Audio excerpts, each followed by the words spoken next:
Introduction पहले अगर हो जाए आपसे जी ये ज़रा स्पीकर ऑन कर लें. Doctor Mohammad Amjad DGPFSA sir Arshad Patti sir additional secretary home sir Qazi Mohammad Aslam DIG inspection sir Mian Farooq Nazir sir IG present Punjab Noorul Amin sir secretary दाखिला जी Fazlur Rahman special secretary home Assistant Director Ramsha Tariq from DG Civil Audit. Waleed Ashraf deputy director audit Sheikh Nadeem Amjad director general audit Punjab sir Abdul Samad additional secretary finance department. Thank you ji, thank you for coming जी. पहला sir ये आज home department के Perez हैं जी. Audit report है sir 2022 से इसकी. Sir इसकी 29 जनवरी 2025 को प्री PSC मुनक्कद हो चुकी है.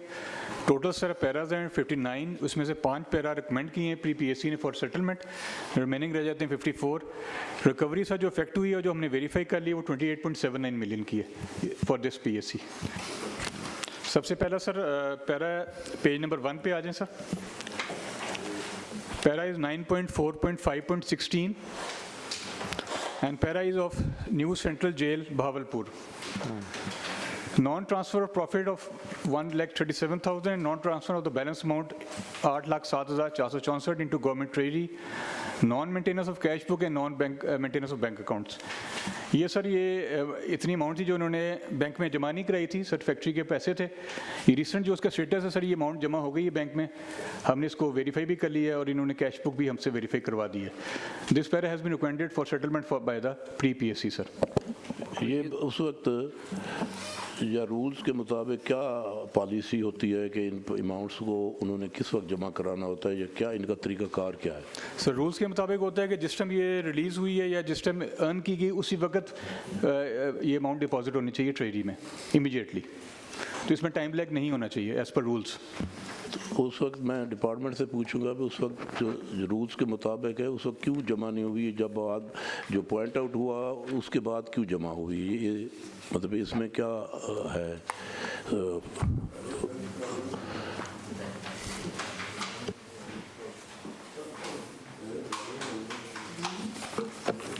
सर उसी वक्त ही सुप्रीम जेल का एक अकाउंट था सर गलम बैंक ऑफ पंजाब में, उसी में रकम जमा हो चुकी थी.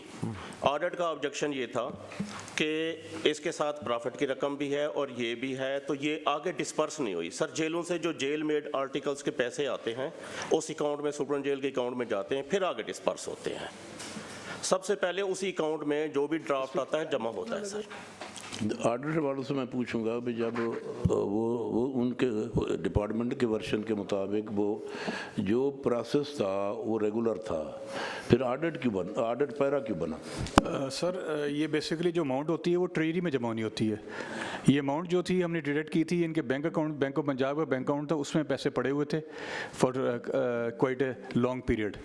तो ये एज़ पर रूल्स और ट्रेजरी में जमा होनी है। अब ट्रेजरी में अब जमा हुई है सर, बाद में इनकी 22 में और 23 में जो जमा करी वो हमने वेरीफाई की है। ये वेरीफाई अब हुआ है ना जी। सेक्रेटरी एडिशनल सेक्रेटरी फाइनेंस इस पे कमेंट्स करेंगे कि वो क्या वो कहते हैं। सर इसमें असल में जो पार्किंग ऑफ फंड्स है कमर्शियल अकाउंट में वो अलाउड नहीं है।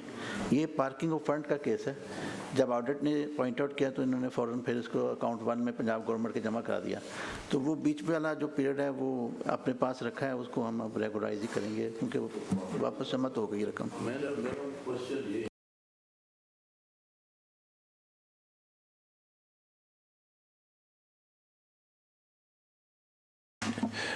मेरा क्वेश्चन ये है कि आप कहते हैं कि वो ट्रेजरी में जाना था, सरकारी ख़जाने में जाना था, डिपार्टमेंट ने अपने अकाउंट में रखा। फॉर एग्जांपल कि पंजाब बैंक का अपना अकाउंट उनका है, उनमें रखा। आया ये लीगल है या इलीगल है? बैंक अकाउंट तो एफडी की परमिशन से अगर खुला है ना तो फिर तो लीगल है, दे के जमा करा देनी है। और एफडी की परमिशन ऑडिट ने देख ली होगी। सर इसमें मैं गुजारिश करूं, इसमें सर कुछ चीज़ें होती हैं जो बाय डिज़ाइन होती हैं। अगर इन्होंने ये पैसे अपने ज़ाती अकाउंट में रखे होते और बाद में जमा कराते, अब वो जो गवर्नमेंट के पंजाब बैंक के अकाउंट में रखे हुए हैं उसमें बाद में उन्होंने उसको गवर्नमेंट ट्रेजरी में जमा करवा दिए हैं।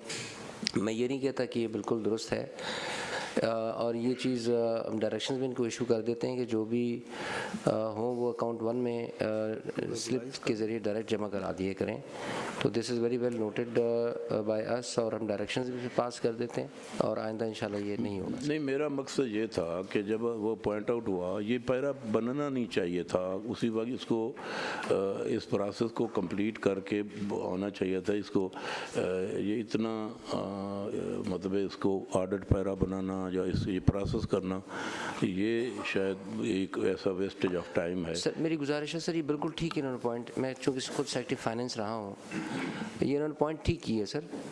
ये पैसे अकाउंट 1 में गवर्नमेंट ट्रेजरी में जाने चाहिए थे डायरेक्ट। वो अभी दरमियान में उन्होंने एक ट्रांजिशन में उन्होंने इसको बैंक ऑफ पंजाब में रखा है, जो नहीं होना चाहिए था सर। इसके स्लिप्स हैं, फॉर्म 32 कहते हैं उसको, उसमें ये पैसे जमा होते हैं डायरेक्ट अकाउंट 1 में हुकूमत पंजाब के। आपने पहले कहा कि ये एक प्रोसेस है, उसमें थे वहाँ फिर अकाउंट नंबर 1 में चले गए। कहीं ना कहीं तो ख़राबी है, या पहले गलत था या बाद में गलत हुआ। जहाँ गलत हुआ अनोमली तो इसमें अनोमली तो है ना भाई, वो अकाउंट में नहीं गए जहाँ जाने चाहिए थे। इन्होंने पार किए हैं पैसे अपने अकाउंट के अंदर। सर अपने अकाउंट में नहीं किए हैं सर, मैं गुजारिश ये कर रहा हूँ, वो भी सरकारी बैंक ऑफ पंजाब में किए हैं। पंजाब का सर वो किसके अकाउंट में हुए हैं? सर हमारा ऑफिशियल अकाउंट है। नहीं, ऑफिशियल अकाउंट है लेकिन वो सर हर सुप्रिटेंडेंट जेल का एक अपना ऑफिशियल अकाउंट भी होता है सर। नहीं, अपने ऑफिशियल अकाउंट में वो आपको इजाज़त तो नहीं है रखने की ना सर मैं यही गुजारिश कर रहा हूँ कि फाइनेंस वाले भी यही कह रहे हैं और ऑडिट वाले भी कह रहे हैं कि ये अनोमली है, ये इसमें आप रख नहीं सकते, आपको ट्रेजरी में करना चाहिए। तो वो जो पार्किंग लिमिट है जिसमें आपने अपने अकाउंट में रखे हैं इन्होंने, उसका जो प्रॉफिट है सर डिपॉजिट हो गया। सर वो भी डिपॉजिट होते हैं सर। इसमें मैंने गुजारिश की, मैंने तो शुरू में कह दिया था कि नहीं होना चाहिए था। हम इसमें नहीं, but I am requesting you कि ये जो उसका प्रॉफिट आया है सर वो भी जमा हुए हैं वहाँ पे, वो भी जमा कर दिए। सर जमा हो गया। हाँ चले, ठीक हो गया। 1,37,000 इसमें लिखा हुआ है सर, वो भी जमा किए हैं। ये कितने अरसे के बाद जमा हुआ है? ऑडिट के बाद हुआ सर। सर ये जो कुछ फंड हैं वो 2018 से पड़े हुए थे, ये 21 और 22 में जमा हुए हैं सर। 21 और 22 में जमा हुए, तो आपका ऑडिट पैरा कब का है? वो भी 21 का है सर। 21 का है, ये ऑडिट के बाद जमा हुए हैं सर। ऑडिट ने पॉइंट आउट किया उसके बाद जमा हुए हैं सर।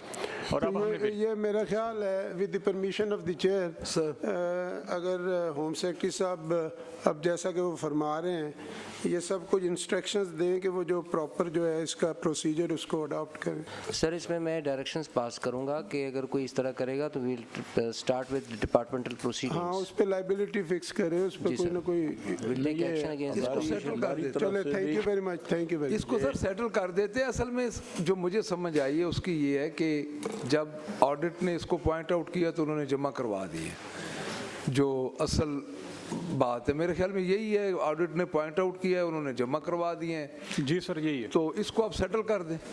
नहीं, इसमें जितना आप फरमा रहे इतना सिंपल नहीं है भाई। रूल्स के मुताबिक वो इसको अपने अकाउंट में नहीं रख सकते, वो डायरेक्ट खजाने में जाना चाहिए। वो बहस चूंकि इतनी हो चुकी थी, अब मैंने कहा उस पर चला जाऊँ। अब वो सेटल हो गया, हम सेटल करना चाहते हैं, लेकिन हम कहते हैं कि ये आइंदा इस तरह की एम्बिग्विटी ना हो। उन्होंने दे दी, मैंगल साहब ने चूंकि बता दिया, तो ये इसमें ये है कि उन्होंने पहले ये डायरेक्शन दे दी है कि आइंदा इस किस्म का ये नहीं होगा। तो नेक्स्ट जी सर, नेक्स्ट है पेज नंबर 2 है sir, para is 9.4.27.3 loss due to non disposal of jail manufacture stock for ₹7.6 million. Sir ये जब ऑडिट हुआ तो हमने ये ऑब्जर्व किया कि कुछ जिस आइटम्स जो कि जेल वाले मैन्युफैक्चर करते हैं, खाकी पैंट्स थी, दरीज थी, कॉटन निवार था, उसका अमाउंट बनती है 7.65 million. This were not sold, जो उनको सोल्ड करनी चाहिए थी, सेल करनी चाहिए थी। सर ये जो लेटेस्ट स्टेटस है मैं बता दूँ सर, इन्होंने वो तमाम आइटम सेल कर दी हैं, लेकिन रिकवरी 3.68 मिलियन की पेंडिंग है सर। अच्छा, इसमें ये है जी कि ये सेटल्ड एसडीएस में तो सेटल हो गया है। एसडीएस जी सर, ये पहले सेटल हो चुका। नहीं सर, ये एसडीएस जब होती है ना सर, तो उसमें ये होता है कि अगर तो पैरा प्रिंट हुआ है तो वो सेटल नहीं कंसिडर किया जाएगा। तो चूंकि ये प्रिंट हो चुका था तो ये सेटल कंसिडर नहीं किया जाता सर, ये सर्टिफिकेट होता है बकायदा। अच्छा जी सर, ये सेटल नहीं हुआ अभी तक सर, ये आपके पास हम लेके आए सर। सर गुजारिश ये है कि उस वक्त वो तो रिकमेंड कर सकते हैं, वो तो रिकमेंड करते हैं सेटल। तो उसमें उन्होंने रिकमेंड किया है ना जी, अगर आप पढ़े ना इसको एसडीएसई की मीटिंग में उन्होंने रिकमेंड किया है, तो अभी आपकी रिकवरी रहती है तो फिर उन्होंने कैसे ये रिकमेंड कर। सर उस वक्त ये पैरा था सिर्फ डिस्पोजल का कि आपके स्टॉक में पड़े हैं जेलों को चीज़ें, जेल मेड आर्टिकल्स आपने क्यों नहीं भिजवाई। उस वक्त ऑब्जर्वेशन ऑडिट की सिर्फ इतनी थी, और वो जिस वक्त पूरी हो गई एसटीएसई ने इसको सेटल कर दिया। और इसमें सर गुजारिश ये है कि जब ये हम मैन्युफैक्चर करते हैं चीज़ें, ये डिमांड बेस्ड होती है। मसलन ये यूनिफॉर्म जो हम स्टिच करते हैं, या कैदियों के कपड़े बनते हैं, निवार बनती है जो जेलों में इस्तेमाल होते हैं, चारपाइयाँ बनती हैं, तो जैसे जैसे जेलों की डिमांड आती है वो डिस्पोज होती रहती हैं साथ साथ। तो ये ऑर्डर के पैरे के बाद फिर इन्होंने जो है वो सारा प्रोसीजर अडॉप्ट करके चीज़ें सप्लाई कर दी हैं, और उनकी जो पहले पैरा यही था। फिर पेमेंट का आ गया, पेमेंट में जो बजट एलोकेट हो गया हमें, वो हमने डिपॉजिट करा दिया है। कुछ पेमेंट पेंडिंग है, वो अभी एक्सेस एंड सेंटर में हमने बजट डिमांड किया हुआ है, जैसे ही वो बजट आएगा तो हम उसको डिपॉजिट करवा देंगे। वैसे ये प्रोसीजर मैटर है, इसमें कोई ऐसी बात नहीं है। जी सर, जी सर। अब कब तक ये रिकवरी ये हो जाएगी, ताकि ये हमें थोड़ा सा इसमें ये बता दिया जाए उसको। उसकी वजह ये है कि इधर से आपका पैरा रिकमेंड हो रहा है सेटल के लिए, इधर रिकवरी पेंडिंग है। इसमें फाइनेंस का मुझे राय चाहिए जी, आप क्या कहेंगे। सर इसमें यूँ था कि जो अप्रोप्रिएशन अकाउंट है वो ये कहता है कि आपने उस साल की चीज़ ख़रीदनी है, उतनी ख़रीदें कि आप उसको ख़त्म कर लें उस साल में। तो ये कैरी फॉरवर्ड हो गई, नहीं ख़त्म हुई। अब अगर वो रिकवरी है तो वो जमा करा के चालान वेरीफाई करा दें, फिर सेटल कर दें। जमा कोई एक सर्टन डेट अगर हमें यहाँ पे, ताकि एक पता चल जाए भाई ये जो कि रिकवरी है।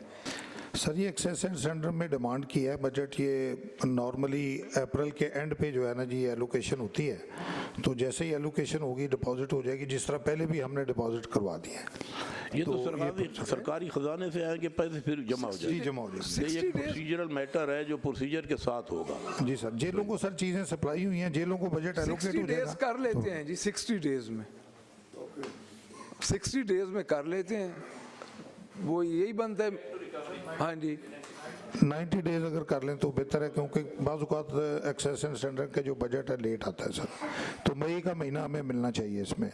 अच्छा, मई का आप चाह रहे हैं? जी सर। उसके बाद तो फिर जी क्लियर हो जाएगा जी। ठीक है जी, मई का कर दें, और ये कर दें जी सब्जेक्ट टू रिकवरी। हाँ, क्लियर ही कर दें सर, दिस फाइनेंशियल ही कर दे, 30 जून तक ही कर दें फिर। उन्हें ना आगा ना तो ठीक है, अब हो गया।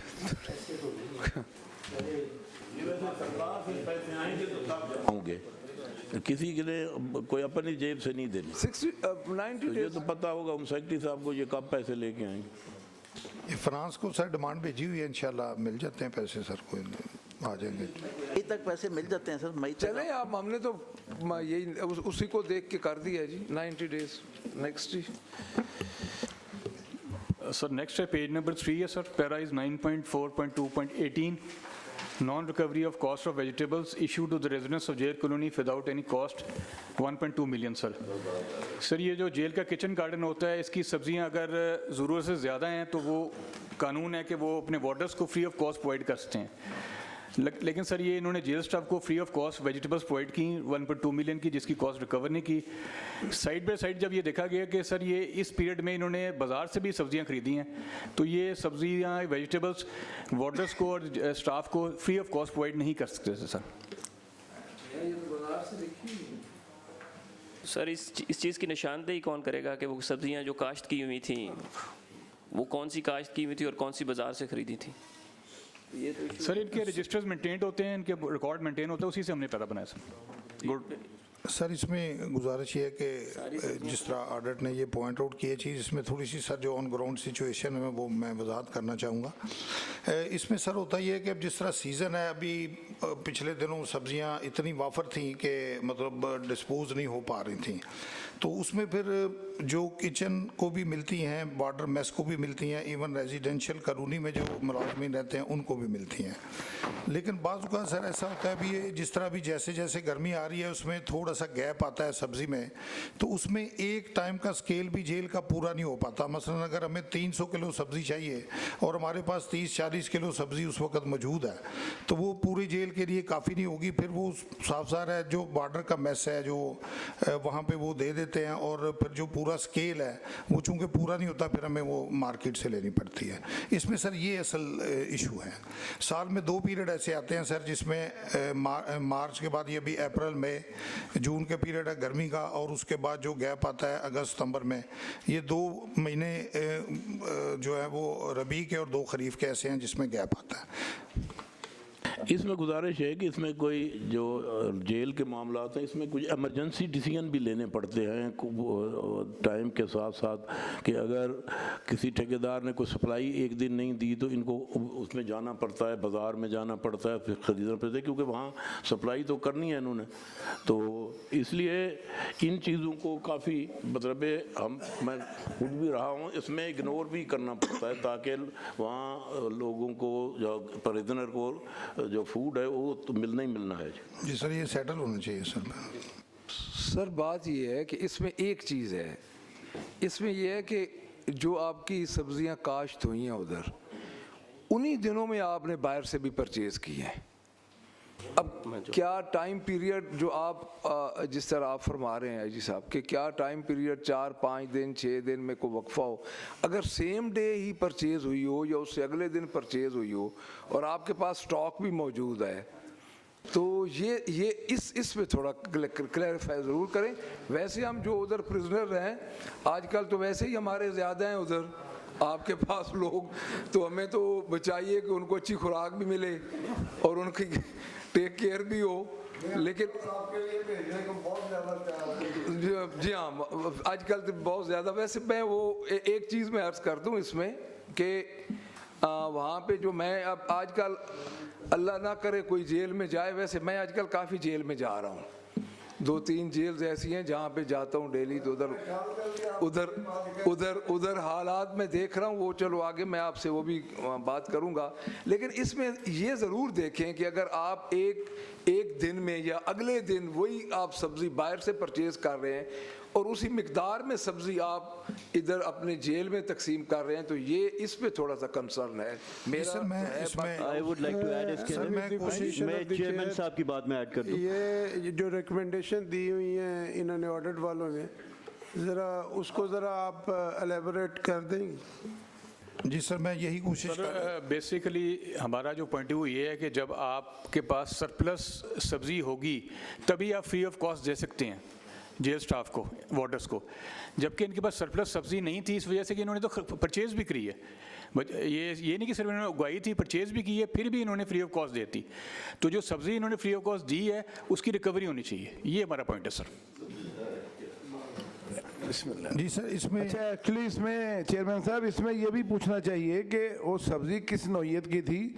अब अदरक तो वहाँ पे लगता नहीं होगा जी, जेल के वो जो फसलें होंगी उसमें तो। जी सर, मैं यही अर्ज कर चीज़ें रहा तो नहीं हूँ। लगती होंगी जी, जो लगती हैं उनके बारे में पूछ लें, जो बाहर से परचेज किए उसके बारे में पूछ लें। अपना चेयरमैन साहब फाइनेंस का पॉइंट ऑफ व्यू ले लीजिए। जी बात यह है कि ये पैरा ऑडिट ने कोई वेरिफिकेशन से तो नहीं लगाया, ये स्टॉक का रजिस्टर पकड़ के लगाया। स्टॉक रजिस्टर के अंदर अगर एंट्रीज अगर आप उसके दिखा दें, वेरीफाई करा दें। सर जी मैं बताता हूँ सर, इसमें एक तो आप ये देखें कि ये 8वें महीने का ये इन्होंने जो चेक किया है रिकॉर्ड वो है, और दूसरा सर ये है कि सब्जियाँ मुख्तलिफ नौइयत की हैं। मिसाल के तौर पे गोभी है, गाजर है, शलगम है। तो अगर 2 सब्जियाँ हमारे पास काफ़ी हैं और तीसरी सब्ज़ी अगर फार्म में शार्ट है तो वो साफ सारा हमें मार्केट से ही लेनी पड़ेगी। अगर थोड़ी बहुत मौजूद है तो वो फिर ज़ाया करने की बजाय अगर वाटर मेस पे दे देते हैं, रूल्स के मुताबिक वो परमिटेड है। सर इसमें ये असल टेक्निकल पॉइंट सर, इसमें what I personally feel is कि इस matter of bad stock keeping, register उन्होंने सही मेंटेन नहीं किया, रजिस्टर सही मेंटेन होता तो ये मसला ही नहीं आता। And I think it should be settled. कोई 2-4 गोंगलू आलू प्याज खाए गए तो क्या सर ये विद द डायरेक्शन में सेटल बेशक मेरा ख्याल है गोंगलुओं पे इतना नहीं स्ट्रेस करना चाहिए। हाँ देखिए मैं अर्ज कर रहा हूँ, नहीं, इसमें गुजारिश ये है कि इसमें कोई मैदा फैटी या टेंशन नहीं होती। नहीं है लेकिन मकसद है भाई मुख्तलिफ किस्म की सब्जियां अगर वो पकाएं तो किसी के पूरी नहीं आती, वो फिर उनको बाजार से उतनी खरीदनी पड़ती हैं ताकि वो उनकी सप्लाई पूरी हो जाए। सर ये सेटल ज़रूर कर दें, लेकिन मैं आईजी साहब से ये रिक्वेस्ट करूंगा कि इसको आप डायरेक्शन दें कि सबसे पहले जो है वो कैदियों का ख्याल रखें, प्रिजनर्स का। सर मैं इसमें अगर एक चीज़ ऐड कर दूं तो इसके अंदर आप देख रहे हैं जिस तरह ये मोअज़्ज़िज़ मेंबर साहब ने भी बात की कि ये स्टॉक कीपिंग का इशू है, इसके अंदर आप अमाउंट भी तो देखें कि 1.2 मिलियन एक्सचेकर को बजट ओवररन हो गया। तो इसी तरह के छोटे छोटे आप बजट ओवररन देख के एक अगर जेल के अंदर हो रहे हैं तो ये पूरे जो सूबे के अंदर आप इसको ऑल टुगेदर करेंगे तो it will go into hundreds of millions, perhaps even billions of rupees, right? तो ये हम लोगों को इस तरह छोटी छोटी चीज़ें करके इग्नोर नहीं करना चाहिए, इसके ऊपर प्रोएक्टिवली कोई एक्शन भी होना चाहिए। ये सुपरिटेंडेंट जेल साहब आए? नहीं सर सुपरिटेंडेंट साहब नहीं आए। क्यों? सर वो रमज़ान अभी शुरू हुआ है तो इसलिए सर उनको क्या हुआ शुरू? सहरी और अफ्तारी के सर अरेंजमेंट्स के लिए। सहरी और अफ्तारी के साथ उनका क्या ताल्लुक है? जी सर, तो सर जो सुपरिटेंडेंट अभी वहाँ पे हैं वो जब ऑर्डर था वो वहाँ पे थे भी नहीं। आईजी साहब आ गए और सुपरिटेंडेंट नहीं आया, ये तो बड़ी अजीब बात है। मेरा ख्याल है मियाँ साहब इस पे आपको ज़रा एक्शन लेना चाहिए, वो आना चाहिए था उन्हें। वो सब्जियों और गोंगलों का हिसाब वो देते हैं ना सर वो सब्जियों पिछले वाले गोंगलों के हिसाब हम दे रहे हैं सर। मेरी आईजी साहब मेरी गुजारिश ये है कि जिस बंदे का ऑडिट पैरा है उसको यहाँ होना ज़रूरी है, मतलब और उसको यहाँ बैठ के उसको जवाब भी उसी को देना चाहिए, बजाय कि उसको आईजी को उसको जवाब दे जिसका मुतलका है वही जवाब दे उसका, ताकि उसको पता चले कि भाई आइंदा आने वाले कोई इस तरह का हो तो उसको इसमें। दूसरी बात है जो माह रमज़ान है सर, इसमें दूसरी जो बात है माह रमज़ान की, वो आपका एक सिस्टम है, वो सिस्टम चलाता है जो आपका निज़ाम है जेल में लंगर का सारा, वो एक सिस्टम है। अगर सुपरिटेंडेंट 10 दिन की छुट्टी भी जाए तो वो लंगर चलना है, वो एक निज़ाम है जो बहुत ही बेहतरीन है जो चलाता है, उसको यहाँ होना चाहिए। सर ये इसमें वो बंदा हो जो उस वक्त सुपरिटेंडेंट था या जो आजकल है सर? मैंने बात उस वक्त की या आज के वक्त नहीं है, बात है सिस्टम की कि उस वक्त का हम आप 21-22 के चल रहे हैं ना, 21-22 में आप होम सेक्रेटरी होंगे, शायद आईजी भी उस वक्त ना होगा, लेकिन जवाबदेह होता है निज़ाम, ठीक है, उनको जो सिस्टम है जो है वो जवाबदेह होता है। ये नहीं है कि आज आप उस वक्त होम सेक्रेटरी नहीं थे तो हम उसको, अगर वो फौत हो गया तो हम उसको वहाँ से निकालें। ये निज़ाम और सिस्टम जवाबदेह होता है और उसका उस वक्त जो हेड होता है वो रिस्पॉन्सिबल होता है और उसी ने जवाब देना। सर नेक्स्ट मीटिंग में इंशाल्लाह बुलाने। सर मैं अर्ज करता हूँ, विद द परमिशन सर आप बोले। चेयर, मैं ऑनरेबल होम सेक्रेटरी साहब से और आईजी साहब से रिक्वेस्ट करूँगा कि जब आप तमाम लोग यहाँ पे तशरीफ़ ले आए हैं तो मुतलका उनके इतने पैराज हैं सुपरिटेंडेंट जेल साहब के, तो उन्हें आना चाहिए था, इस पे आपको नोटिस लेना चाहिए। अगर आप नोटिस नहीं लेंगे तो फिर ये ऑगस्ट हाउस नोटिस लेगा, तो इसको काइंडली ज़रा देख लें आप। अच्छा जी सर, ठीक है सर। नहीं मैं एक अर्ज कर, उसने रीज़न क्या पेश की है सुपरिटेंडेंट, ये बड़ी अजीब बात है सर, हम आपसे पूछ रहे हैं। सर इसमें गुजारिश ये है कि मैंने खुद नहीं उनको बुलाया, इसमें अगर गलती है तो वो मेरी है। उनकी वो आने को तैयार होते हैं हमेशा और आ भी जाते हैं, लेकिन सिर्फ मैंने जो कहा कि अभी रमज़ान बिल्कुल शुरू है, जेल की सारी रूटीन सर चेंज हो जाती है, खाने पीने की, सहरी की, इफ्तारी की। अगर सुपरिटेंडेंट 1-2 दिन बाद, मेरा ख्याल है वो तो हमारी भी रमज़ान में तमाम चीज़ें जो है तब्दील हो जाती हैं, तो वो तो हर बंदा को रमज़ान में जो है हर डिपार्टमेंट का यही इशू होता है। जिम्मेदारी चूंकि मैं उकाड़ा से आया हूँ, ये बकर से आए हैं, तमाम लोग अपने अजला से आए हैं। This is a lame excuse, but anyway ये आपसे मैं चेयर से मैं रिक्वेस्ट करता हूँ कि आइंदा के लिए हदायत कर दें कि भाई जो निचले टीयर्स हैं वो आया करें ताकि वो अपना जवाब खुद दिया करें।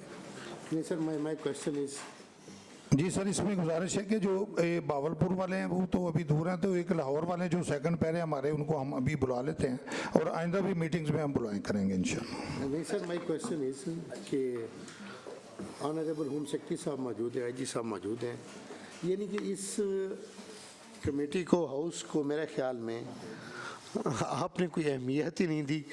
अब ये पैरे पड़े तो Bahawalpur jail, Bahawalpur jail, Bahawalpur jail, और हम ऐसे ही सेटल करते जाएं तो इस हाउस के बैठने का, एक मीटिंग बुलाने का कोई, कि आपका सुप्रीटेंडेंट आपने कहा जी मैंने खुद इजाज़त दी है, क्या सुप्रीटेंडेंट जेल जब गैर छुट्टी पे जाता है क्या डिप्टी सुप्रीटेंडेंट जेल नहीं होता वहाँ? सर दिस इज़ नॉट, ये कोई तरीका नहीं है कि आप ऐसे लैम एक्सक्यूज़ किए। जी सर ये आइंदा इंशाल्लाह कंप्लाइंस होगी सर इंशाल्लाह। इसमें मैं एक ज़रूर एक बात करूँगा, जो हमारा बुनियादी मकसद है ना जी, हमारा बुनियादी मकसद कोई सप्लाई रोकना या उधर आपका कोई जेल में खुदा न खास्ता ये नहीं है कि हम कहते हैं कि आप को बासी सब्जियां खिलाएं किसी को। हमारा ये इस पैराज में जो मैंने देखा है इसमें ये है कि आपने मुफ्त आपके जेल ने सब्जियां दी हैं अपने उधर अफसरान को। इसमें जो बेसिक ये इसका ये है, हम ये चाहते हैं कि इसको अपने कैदियों में तकसीम करें और उनकी फलाह बहबूद के लिए करें, और आपके प्रिजनर्स जो हैं वो फर्स्ट प्रायोरिटी पे हों। हमारा मकसद ये है, हाउस का ये मकसद नहीं है कि हम ये कहें कि आप ये कैदियों को बासी सब्जियां खिला दें या 3 दिन की खिला दें। तो एक तो ये है कि इस पे आप नोटिस लें। दूसरा सर बात ये है कि जो आपका सुपरिटेंडेंट है आप उनकी हाज़िरी यकीनन बनाएं, क्योंकि जब वो हम तो ये समझे थे कि वो शायद इधर बैठे हैं, पॉइंट आउट हो गया है, तो इसका यही है कि जी नवाज साहब आप बात करें। इसका मकसद ये नहीं है कि वो उसके आने से कोई इस हाउस का कोई ज़ाती मसला है। मसला ये होता है कि जिसके मुतल्लिक़ एक ऑडिट पैरा होता है उसको ये मैसेज जाए कि आइंदा के लिए हमें क्या करना है, हमें इसको कैसे डील करना है। डायरेक्शन उनको बुलाने का मकसद सिर्फ ये होता है कि वो बात जहाँ बहस सुने उसका जवाब दे और आइंदा के लिए उसको फिर उस जो बहस है या डायरेक्शन है उसको कंसीडर करें। जो डायरेक्शन आपने देनी है उसमें तो शायद चेंज आती जाएगी। दूसरी बात है मेरा ख्याल कि जो निज़ाम है लंगर का इसमें जेल खाना जात में वो बहुत बड़ा स्ट्रांग है। वो अगर सुप्रिटेंडेंट 2 दिन ना भी हो, अगर खुदा न खास्ता वो हॉस्पिटल में चला जाता है इस माह रमज़ान में 3 दिन के लिए, तो आया ये लंगर बंद हो जाएगा या काम ख़त्म हो जाएगा? इसलिए इस बात की अहमियत इसलिए है कि मुतल्लिका अफसर का बुलाना ये होता है कि वो यहाँ की डिस्कशन सुने और डायरेक्शन सुने, आइंदा के लिए वो कोई गलती है तो उसको दूर करे और अपनी कारगुजारी में इम्प्रूवमेंट लाए। मेरा ख्याल है आईजी साहब ने ओनरशिप ले ली है कि मैंने उन्हें इतला नहीं दी। हाँ वो तो फिर तो इस चीज़ को अब यही सेटल कर दें, इस पे अब मजीद बहस करने की ज़रूरत नहीं है। और आप इसका फैसला इसको सेट नहीं मैं उन्होंने जो बात की हमें उनका एहतराम है, इज्जत है, लेकिन हमने ये बताना है कि हमें अफसरों को बुलाने का शौक नहीं है, हमें उनको सिखाना भी है, उनको डायरेक्शन भी देनी है कि आइंदा आप इस तरह ना करें। सेटल कर दें जी। जी मेरा तो ख्याल है सेटल कर देना चाहिए। नहीं आप अपनी तजवीज़ दें ना, अपोज की बात मैं तो तजवीज़ डिसेंटिंग नोट नहीं, आप तजवीज़ अपनी साथ दें ना। पहले एक्शन पहले मियाँ साहब ने जो रिकमेंड किया था, आई एग्री विद यू, मियाँ साहब की बात नहीं वो तो करेंगे ना, उन्होंने ऑलरेडी कह दिया है ना, उन्होंने कह दिया कि हम इंस्ट्रक्शन जारी कर देंगे और ओनरशिप ले ली आईजी साहब ने कि मैंने उन्हें इतला नहीं दी। अब अगर आप कहते हैं तो मैं लाहौर वाले को बुला ले, तो अभी ज़रूरत नहीं है उन्हें बुलाने की, आइंदा के लिए उसे कर लेंगे जैसे आप। अच्छा नहीं सर, नहीं मैं और अर्ज कर रहा हूँ, नोटिस का तो उन्होंने कह दिया है। अब अगर आपका पैरे की सेटलमेंट पे डिसेंटिंग नोट है तो उसकी आप तजवीज़ दे दें। अगर सिर्फ सुपरिटेंडेंट को बुलाने के लिए है तो वो तो आईजी साहब ने क्लियर किया है कि वो एक तो उन्होंने खुद ओन किया है और उसके बाद नेक्स्ट उन्होंने कहा है कल भी इनके पैराज हैं। तो मैं इसमें डिसेंडिंग नोट देना चाहूँगा। नहीं आप हमें अगर सर मेरा आप डिसेंटिंग नोट दे दें। नहीं इसमें दो बातें थी। एक सुपरिटेंडेंट साहब का ना आना, दूसरा तो कल तक जैन कर लेते हैं सर सेटलमेंट है। सुपरिटेंडेंट ना आने की गुजारिश है मेरी, आइंदा के लिए कह दें। अब सर मेरी बात सुनिए सर, इस पैरा के लिए बुलाना सर, मेरी गुजारिश है। दो पॉइंट्स थे मियाँ साहब, मियाँ खबर एक था कि आपने पॉइंट आउट किया और मियाँ खबर जमान साहब ने कि सुपरिटेंडेंट साहब नहीं है, उस पर कमेटी ने नोटिस लिया, आईजी साहब ने उसकी वजाहत दी कि मैंने उसको ख़ुद नहीं बुलाया और उसके लिए उन्होंने कहा कि आइंदा ऐसा नहीं होगा। दूसरी है कि ये जो पैरा है इसको सेटलमेंट, मेरा ख्याल है दोनों की बड़ी डिटेल वजाहत आ गई है। अब इस पर आइंदा इसको डेफर करना या इस पर कोई नोटिस लेना, मैं समझो तो ये कोई इतना मुनासिब इक़दाम नहीं होगा। अगर इसको सेटल कर लिया जाए तब भी ठीक है, अगर किसी हमारे दोस्त की कोई रिजर्वेशन है तो उसको ज़रूर कंसीडर किया जाए। हाँ जी आप बताएं ना जी अपनी रिजर्वेशन। इसमें ऑनरेबल चेयर की इजाज़त से सर कि अगर हम यहाँ बैठे हैं कि हम डिपार्टमेंट को पहले बात करके पॉइंट इनिशिएट करके उसके बाद कम से कम आप ये स्टार्ट में लें, बहावलपुर जेल आ रही है, चलो आईजी साहब ने ओनरशिप कबूल कर ली, कम से कम कुछ ना कुछ एहसास होना चाहिए किसी को पनिश।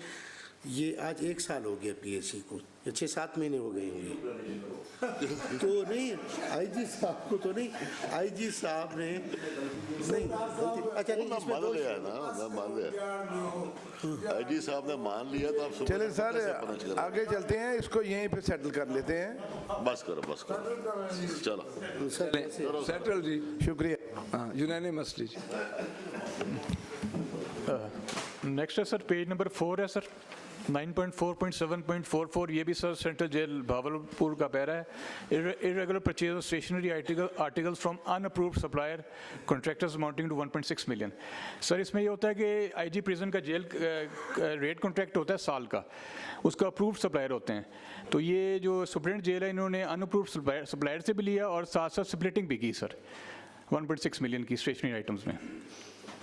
क्या किया सॉरी सर स्प्लिटिंग की है, यानी टेंडर अवॉइड किया है, छोटे छोटे कोटेशंस बना के परचेज की स्टेशनरी। अच्छा, और रेट कॉन्ट्रैक्ट में जो सर थे अप्रूव्ड कॉन्ट्रैक्टर थे उनसे परचेज भी नहीं की सर। नहीं, ये तो बहुत बड़ा जो मैंने देखा है ना जी, ये परचेज भी आपकी रॉन्ग हेड से हुई है। ये परचेज जो हुई है ये आप उस हेड से नहीं कर सकते थे, ये रॉन्ग हेड से परचेज हुई है। और आपने सेम डिस्ट्रिक्ट जेल, अब वो जेल उधर 2 जेल्स हैं भावल, एक जेल है तो उसका जो इंक्वायरी अफसर है वो भी आपने उसी सुपरिटेंडेंट को ये कोबाबर समथिंग है, कोबाबर। इसकी वजाहत करें ना, ये आईजी साहब इसके बताएं कि इसकी क्या वजह है ताकि फिर उस पर हम डिस्कस करें। जी सर, इसमें ये है कि जो असल इशू है ना सर वो ये है कि जो इसमें जो परचेज इन्होंने की है, 2 हेड हैं हमारे, एक स्टेशनरी का है, एक कंप्यूटर स्टेशनरी का है। तो वो इसमें जो हेड है ना जी, उसमें जो कंप्यूटर स्टेशनरी में इन्होंने वो पैसे जो हैं वो ड्रा कराए हैं बजाय रेगुलर स्टेशनरी के। एक तो ये इशू है, ये गलती हुई है। और दूसरा इसमें सर जो रेट इन्होंने जो परचेज़ की है वो अप्रूव्ड रेट्स पे की है, और इंस्पेक्टरेट के अप्रूव्ड रेट्स पे की है। बजट जो है वो क्वार्टरली आता है, वो जिस तरह बजट आता है उसी हिसाब से वो फिर आगे परचेज़ करते जाते हैं। और ये 5 साल, ये सर 5 साल की परचेज है, 1 साल की नहीं है, 5 साल की परचेज है सर। नहीं तो इसमें आपने ड्यू प्रोसीजर क्यों नहीं अडॉप्ट किया? इसकी जो है वो बाकायदा टेंडरिंग वगैरह क्यों नहीं की? और इन्होंने नहीं टेंडरिंग की है लेकिन उनसे परचेज नहीं, उनसे नहीं लिया जो उन्होंने वजाहत की है। नहीं, ऑडिट कह रहा है कि इन्होंने पीसमील में वो जो है खुद परचेज की है। इसकी टेंडरिंग होनी चाहिए थी। नहीं, Am I right or नहीं टेंडर हुए, टेंडर वालों से नहीं खरीदा। उनकी बात सुने ना जी सर, हमारा पॉइंट ऑफ व्यू सर यही है, ऑर्डर सुन ले, उसकी रिपोर्ट क्या है वो सुन ले, उसके बाद उस पर बहस कर लेते हैं। जी सर, हमारा पॉइंट ऑफ व्यू ये है कि एज पर पेपरा रेट कॉन्ट्रैक्ट इन्होंने किया, आईजी ने उससे परचेज नहीं की। सेकंडली ये सर टेंडर होना चाहिए था, इन्होंने स्प्लिट किया तो टेंडर स्प्लिट किया है। क्यों स्प्लिट नहीं, बात सुने ना, इन्होंने डिलिबरेटली स्प्लिटिंग की है और वो परचेज किया है, टेंडरिंग नहीं की। This is the problem. Tender वाले से खरीदा नहीं है, किसी कोटेशन ओहो, उन्होंने बिल्कुल गलत किया है, गलत किया।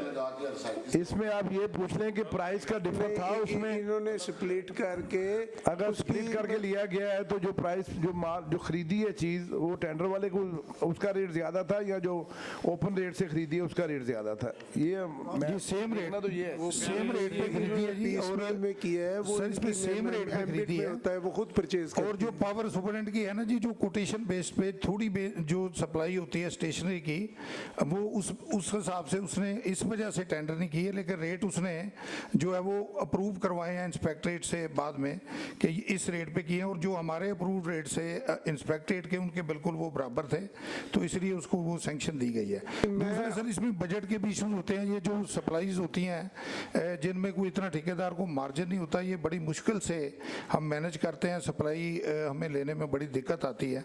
और थोड़ी थोड़ी सप्लाइयाँ होती हैं 10-20 हज़ार की, 50 हज़ार की, लाख रुपए की, तो वो ठेकेदार इतनी तवज्जो भी नहीं करते, तो इसलिए फिर ये थोड़ी अमाउंट में लेके अपना काम चलाते हैं। और ये 5 साल की परचेजेज हैं, 1 साल की या 2-3 महीने की नहीं है। अच्छा सर, इसमें ये है बिल जो है आपके बिल तो बने होंगे ना जी? तो क्या उनकी बिल अमाउंट की डिटेल डेट वाइज मिल सकती है? जी मिल सकती है सर, मिल सकती है। देखिए जी नवान साहब, देखिए उसमें सबसे जो इसमें आ रहा है ना कि हमें अगर वो डेट वाइज बिल अमाउंट मिल जाए ताकि पता चले कि कौन सी डेट्स में क्या क्या लिया गया है, उनका ये हमें पता चल जाए कि दरमियान में वक्फा कितना है। तो दूसरी बात मेरा ये कंसर्न है कि आपने उसी जेल का जो सुपरिटेंडेंट था उसी को इंक्वायरी ऑफिसर लगा दिया। नहीं सर, बावलपुर में 2 जेलें हैं सर, ये सेंट्रल जेल का पैरा है और जो सुपरिटेंडेंट हैं वो बोस्टल जेल के हैं। एक ही बात हुई ना सर? जी सर, बात तो एक ही। वो दूसरी जेल के सुपरिटेंडेंट महकमे का कहा गया था कि कुछ सीनियर अफसर लगाएं, ये ग्रेड 18 के अफसर, तो इनको करवाएं। मिस्टर चेयरमैन सर, मेरी एक रिक्वेस्ट है सर, आप इसको पहले पैरा से देखें तो मिस्टर इम्तियाज़ अहमद भल्ली सुप्रीम जेल, ये सारा हर बड़ा टेक्निकल खेल रहे हैं हर जगह पे। पहले इन्होंने पैसा रखा सुपरिटेंडेंट के अकाउंट में, प्रॉफिट दिया, जब ऑडिट से हुआ चला गया। फिर ये सब्जियों वाला केस आ गया इनका, सब्जियां स्टाफ को फ्री दे दी, खरीद ली। अभी फिर इसमें आ गए हैं कि जी ठेका हो गया, टेंडर हो गया, लेकिन ये कोटेशन लगा के ये अपना काम चला रहे हैं। थर्ड आगे आएंगे, चौथा पैरा इनका फिर वो ये आगे आ रहा है जिसपे इन्होंने डाइट चार्जेस के साथ he played with. I think ये आई डोंट नो अभी ही इज इन सर्विस और ही इज रिटायर्ड, लेकिन इस सुपरिटेंडेंट जेल साहब को एक दफ़ा इनकी कोई मैं वही तो कह रहा हूँ, बाबर अली शाह साहब जो हैं बड़े टेक्निकल खेल रहे हैं। इसमें गुजारिश ये है सर, एक सर वजाहत देना चाहूँगा कि ये जो सुपरिटेंडेंट भल्ली साहब हैं ये 21 में सुपरिटेंडेंट नहीं थे, ये आजकल सुपरिटेंडेंट है। अच्छा जी सर, जब ये पैरा बना वो नहीं थे। इसमें जो मैं समझता हूँ सर, जो मैंने पढ़ा है, इसमें टोटल सर एम्बेजलमेंट हुई है। I am honestly speaking sir, SDAC में कहा गया है कि आईजी लेवल का बंदा इसको इंक्वायर करे, तो क्या सर एसडीएसी के बाद इसको इंक्वायरी हुई इस पे किसी किस्म की? जी जी सर, वो इंक्वायरी रिपोर्ट जो है सर, वो नहीं वो तो उसी ने की है ना जनाब। नहीं सर, हाँ जी, ये सर बाबर शाह ने की है। सुपरिटेंडेंट उस वक्त शाह राम तोकीर था, ये बाबर शाह ने। Who is Babar Shah? ये सर ग्रेड 18 के हमारे सुपरिटेंडेंट नहीं, लेकिन एसटीएसी कहती है कि आईजी लेवल का आदमी करे, तो फिर वो सुपरिटेंडेंट क्यों करता है? दोबारा इंक्वायरी पे लगा। एसटीएसी अगर प्रपोज करता है कि आईजी लेवल का आदमी इसकी जो इंक्वायरी करे, तो फिर एसपी लेवल का आदमी क्यों करता है उसकी इंक्वायरी? असल ये इसमें आईजी का कहाँ लिखा हुआ है ना? सेकंड कॉल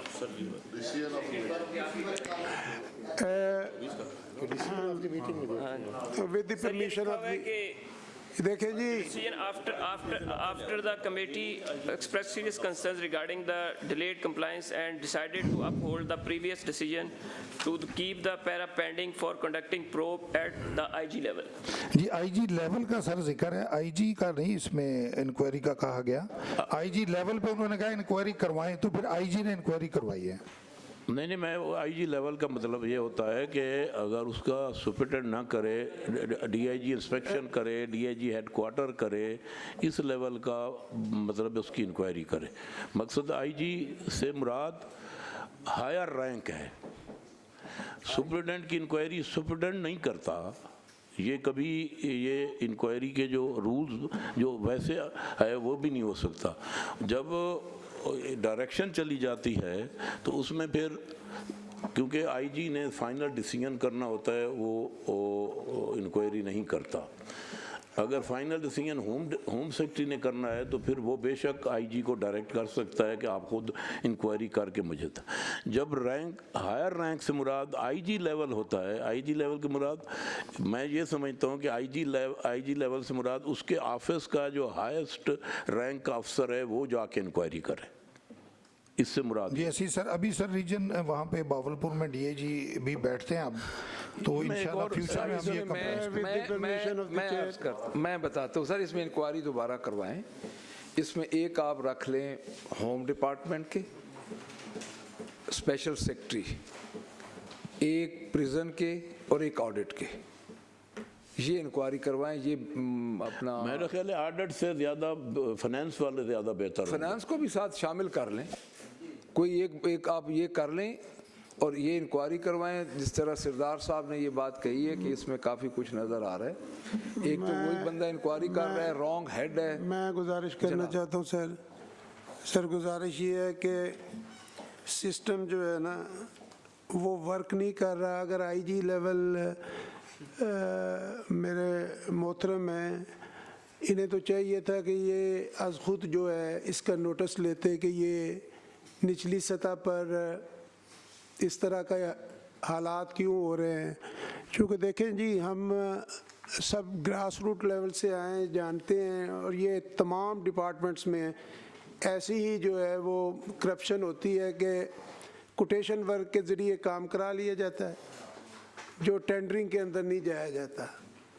आप इसकी जो है इंक्वायरी आपको तो करके लानी चाहिए थी इसकी, अब नहीं लेके आए तो हर डिपार्टमेंट को जो है वो PAC ने तो नहीं गाइड करना। Apparatus of the government should work, उसे काम करना चाहिए, मशीनरी को काम करना चाहिए। तो जी IG साहब, हम तो आपसे यही कहेंगे कि ये नेग्लिजेंस है आपके डिपार्टमेंट की, आपके नीचे ये सारा कुछ हो रहा है, तो काइंडली इसको एक थॉरो इस पे इंक्वायरी होनी चाहिए थी। अब हम ये भी कर सकते हैं कि अगर आपका डिपार्टमेंट नहीं करता तो हम CMIT को भेज दें। हम आपकी जो यहाँ पे SNGAD के अंदर जो है इंक्वायरी सेक्शन उधर भिजवा दें, लेकिन ये आपके डिपार्टमेंट को करना चाहिए ना। हमारे पास वेन्यूज़ तो हैं कि हम वहाँ पे इंक्वायरी करवा लें, लेकिन ये आपके डिपार्टमेंट को खुद सोचना चाहिए और करना चाहिए। Being the head of the department, ये आपकी ड्यूटी बनती है। जी बिल्कुल सर, इंशाल्लाह कंप्लाइंस करते हैं। मेरा ख्याल है ये करके आप अप्राइज करें इस हाउस को। जी दुरुस्त है सर। ऑडिट से स्पेशल सेक्रेटरी होम से आप भी अपने लेवल पे जो आपका लिखा हुआ है कि IG लेवल का आप खुद उसको कर लें, या आपको कुछ DIG साथ आप अपॉइंट कर दें, तो इसको आप इंक्वायरी करवाएं जी। ये बिल्कुल निगलिजेंस। फ्रेम भी दे देना भी। टाइम फ्रेम एक जितना टाइम फ्रेम आप पहले आप बता दें कि हम तो कहेंगे 15 दिनों में कर दें, कोई इतना लंबा चौड़ा काम। मैं आपसे रिक्वेस्ट करूंगा जी कि आप तमाम महकमों को डायरेक्शन दें कि वो अपनी इंक्वायरी करके खुद लाया करें। अगर इस हाउस के सामने इंक्वायरी होगी तो फिर डिपार्टमेंट नहीं करेगा, फिर CMIT के पास भेजा जाएगा या मेंबर इंक्वायरीज SNGAD के पास इंक्वायरी भेजी जाएगी ताकि वो किया करें। अगर डिपार्टमेंट जो है वो अपनी ड्यूटी पूरी नहीं करते तो फिर अदर सोर्सेज से हम इंक्वायरी करवा। टाइम फ्रेम 15 दिन। सर इसमें जैसे आपकी डायरेक्शन है सर, उसमें ये मैं इसकी इंक्वायरी भी हम का भी मैंने कह दिया SS साहब को, हम इंशाल्लाह इस पर ऑर्डर करवा देते। मेरी एक सबमिशन है सर, ये टोटल टेन्योर जो है वो 5 साल का है सर, और 16 लाख रुपए एक साल में तकरीबन 1,20,000 30,000 रुपए की परचेजेस हुई हुई हैं। अगर महीने पे लगाएं तो 10-15 हज़ार रुपये हैं। इतने की स्टेशनरी जेल में तो लग जाते हैं। फिर उसने कोई लोकल बिडर से लिए हैं, कोटेशंस पे लिए हैं। अमाउंट देखें तो इतनी है नहीं, लेकिन जो प्रोटोकॉल है सर वो भी हमने इनको, मैंने कहा है कि इसका प्रोटोकॉल भी हम इशू करें। जैसे वो सब्जियों वाला भी था, उसमें भी हम अपना एक प्रोटोकॉल इशू करेंगे कि अगर सरप्लस सब्ज़ी हैं तो दे दें, नहीं है तो फिर वो, और वो अभी कर भी ऐसी हम रहे। मैं हफ्ते में 1 आध जेल का विज़िट पे करता हूँ। यूजुअली होता ये है सर कि सब्जियों में मेरा अपना एक किचन गार्डन है, उसमें सब्जियाँ थोड़ी होती हैं, फिर बहुत होती हैं, फिर थोड़ी होना शुरू होती हैं, फिर नहीं होती हैं। तो वो पूरे साल में जो है वो कभी ऐसा होता है कि कुछ सब्जियाँ होती हैं, कुछ लेनी पड़ती हैं आपको। तो वो भी 12 लाख रुपए की उन्होंने सब्जियाँ ली हैं पूरे जेल में पूरे साल में। तो उसका भी हम अभी प्रोटोकॉल इशू कर देते हैं। इसमें सर अगर थोड़ी सी इस पैरे को अगर सेटल कर दें, क्योंकि अमाउंट अगर आप पर मंथ फिर देखते हैं तो इतना नहीं है, इतने 10-15 हज़ार रुपये की स्टेशनरी तो इस्तेमाल हो जाती है सर जनाब जेल में। होम सेक्रेटरी साहब, आपकी बात की मैं आगे वजाहत करता हूँ। जहाँ हमने सब्जियों की बात की तो हमने सेटल किया। जहाँ स्टेशनरी की बात है, बात अमाउंट की नहीं है, बात सिस्टम की है कि अगर सिस्टम वर्क नहीं करता और तरीक़ाकार हर बंदे की ख्वाहिश के मुताबिक होगा, हमने उसको रोकना है। इसीलिए ऑडिट पैरा बनता है। अमाउंट 10 रुपए की हो, 10 लाख की हो, आया बाख्तियार आदमी अपनी मर्ज़ी करता है या सिस्टम के तहत चलता है। बात ये हाउस इस बात पे उनकी नज़र है आपकी बात सही है भाई, ये 5 साल की है, किसी साल 50,000 की है, स्टेशनरी की बात है। दूसरी है, स्टेशनरी कोई इतनी इमरजेंसी नहीं होती कि अगर आज कागज़ नहीं हुआ तो कोई उसमें कोई इतनी हिलचुल होगी। जो सब्ज़ी है या खाने की चीज़ है उसमें सबसे ज़्यादा मैंने सपोर्ट किया, क्योंकि उसमें एक ज़रूरी इमरजेंसी है कि अगर किसी को शाम को प्रिजनर को खाना नहीं मिलता, तो इसलिए इस हाउस ने सेटल किया। यहाँ जो मैंने महसूस किया, मेरे दोस्तों ने जो नोटिस लिया, वो अख्तियारात से तजावुज़ है। जब टेंडरिंग भी हो जाती है, फिर कोटेशन आती है, तो वो मेलाफैडी होती है। तो इसलिए हम उस सिस्टम को ठीक करना चाहते हैं जो आपका अपना बनाया हुआ है। अगर आप उसी सिस्टम को खुद चैलेंज करेगा, अगर आपका सुपरिटेंडेंट चैलेंज करेगा, तो फिर ये निज़ाम कैसे चलेगा और किस तरीके से ये सिस्टम चलेगा। हम उस सिस्टम को बेहतर करने के लिए और अच्छा चलाने के लिए और अख्तियारात को नाजायज़ इस्तेमाल करने से हमने रोकना है। ऑडिट इसीलिए होता है, आप भी उस बात को अप्रिशिएट करते हैं। ये मकसद सुपरिटेंडेंट के बुलाने का भी यही था कि जब वो कोई गलती करता है, तो जब वो उसके सामने सारी डिस्कशन आती है, तो 10 दूसरों को भी कन्वे करता है कि वहाँ इस तरह का नोटिस लिया जाता है। तो ये चीज़ें for the improvement of the department और वहाँ के जो काम है उसको बेहतर करने के लिए। इसकी इंक्वायरी आप कितने दिनों में हमें जी? सर मैंने 2 वीक्स का लिखा है सर। स्पेशल सेक्रेटरी साहब हैं, नुमाइंदा हैं फाइनेंस डिपार्टमेंट, नुमाइंदा जी प्रेजेंट सर। 2 वीक्स में एसएस साहब इंक्वायरी भी करेंगे और हमें एक प्रोटोकॉल सजेस्ट भी करेंगे सर। ठीक। नेक्स्ट है सर पेज नंबर 5 है, पैरा नंबर 9.4.2.6 है, न्यू सेंट्रल जेल भावलपुर का sir. Unjustified expenditure on diet charges beyond approve cost. Sir approve cost जो है पर प्रिजन की है डाइट चार्जेस की 59.61 पर हेड, और ये जो सर एक्चुअल खर्चा हुआ है ये 38 मिलियन का ज़्यादा हुआ है सर जो अप्रूव कॉस्ट है। नहीं, आप बताएं ना पर पर्सन कितना एक्स्ट्रा हुआ? 59 जी पर पर्सन की बात कर जो रहे हैं। उनका बेसिक है 59 है जी सर 59 है, और एक्चुअल एक्सपेंडिचर होना चाहिए था 169 मिलियन का। नहीं, मिलियंस में ना है ना, पर पर्सन 59.61 है, तो बताएं 60 रुपीज़ किया है, 100 रुपीज़ किया है, इस पे बताया ना। ये ओवर मिलियन तो हमारे लिए बड़ा मुश्किल हो जाएगा इसको देखना। जी सर पर मिलियन आपको कॉस्ट बता देते हैं अभी, इसके कैलकुलेट करें।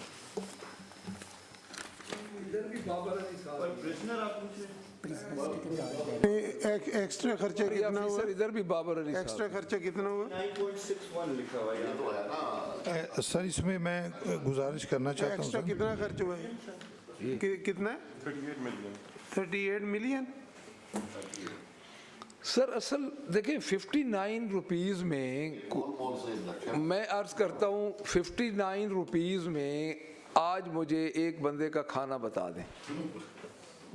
पहली बात ये जो है, और ये इंक्वायरी रिपोर्ट्स जिस तरह शाह साहब कह रहे हैं कि इसकी फाइंडिंग कोई क्लियर नहीं है, बाबर अली साहब ने ये इंक्वायरी की है।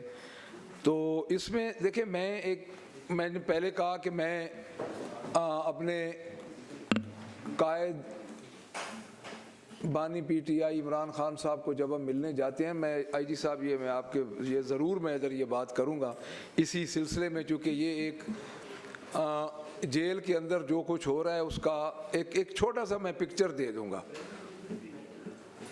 अगर आप मेरी बात को सुन लेंगे तो आपको आसानी हो जाएगी।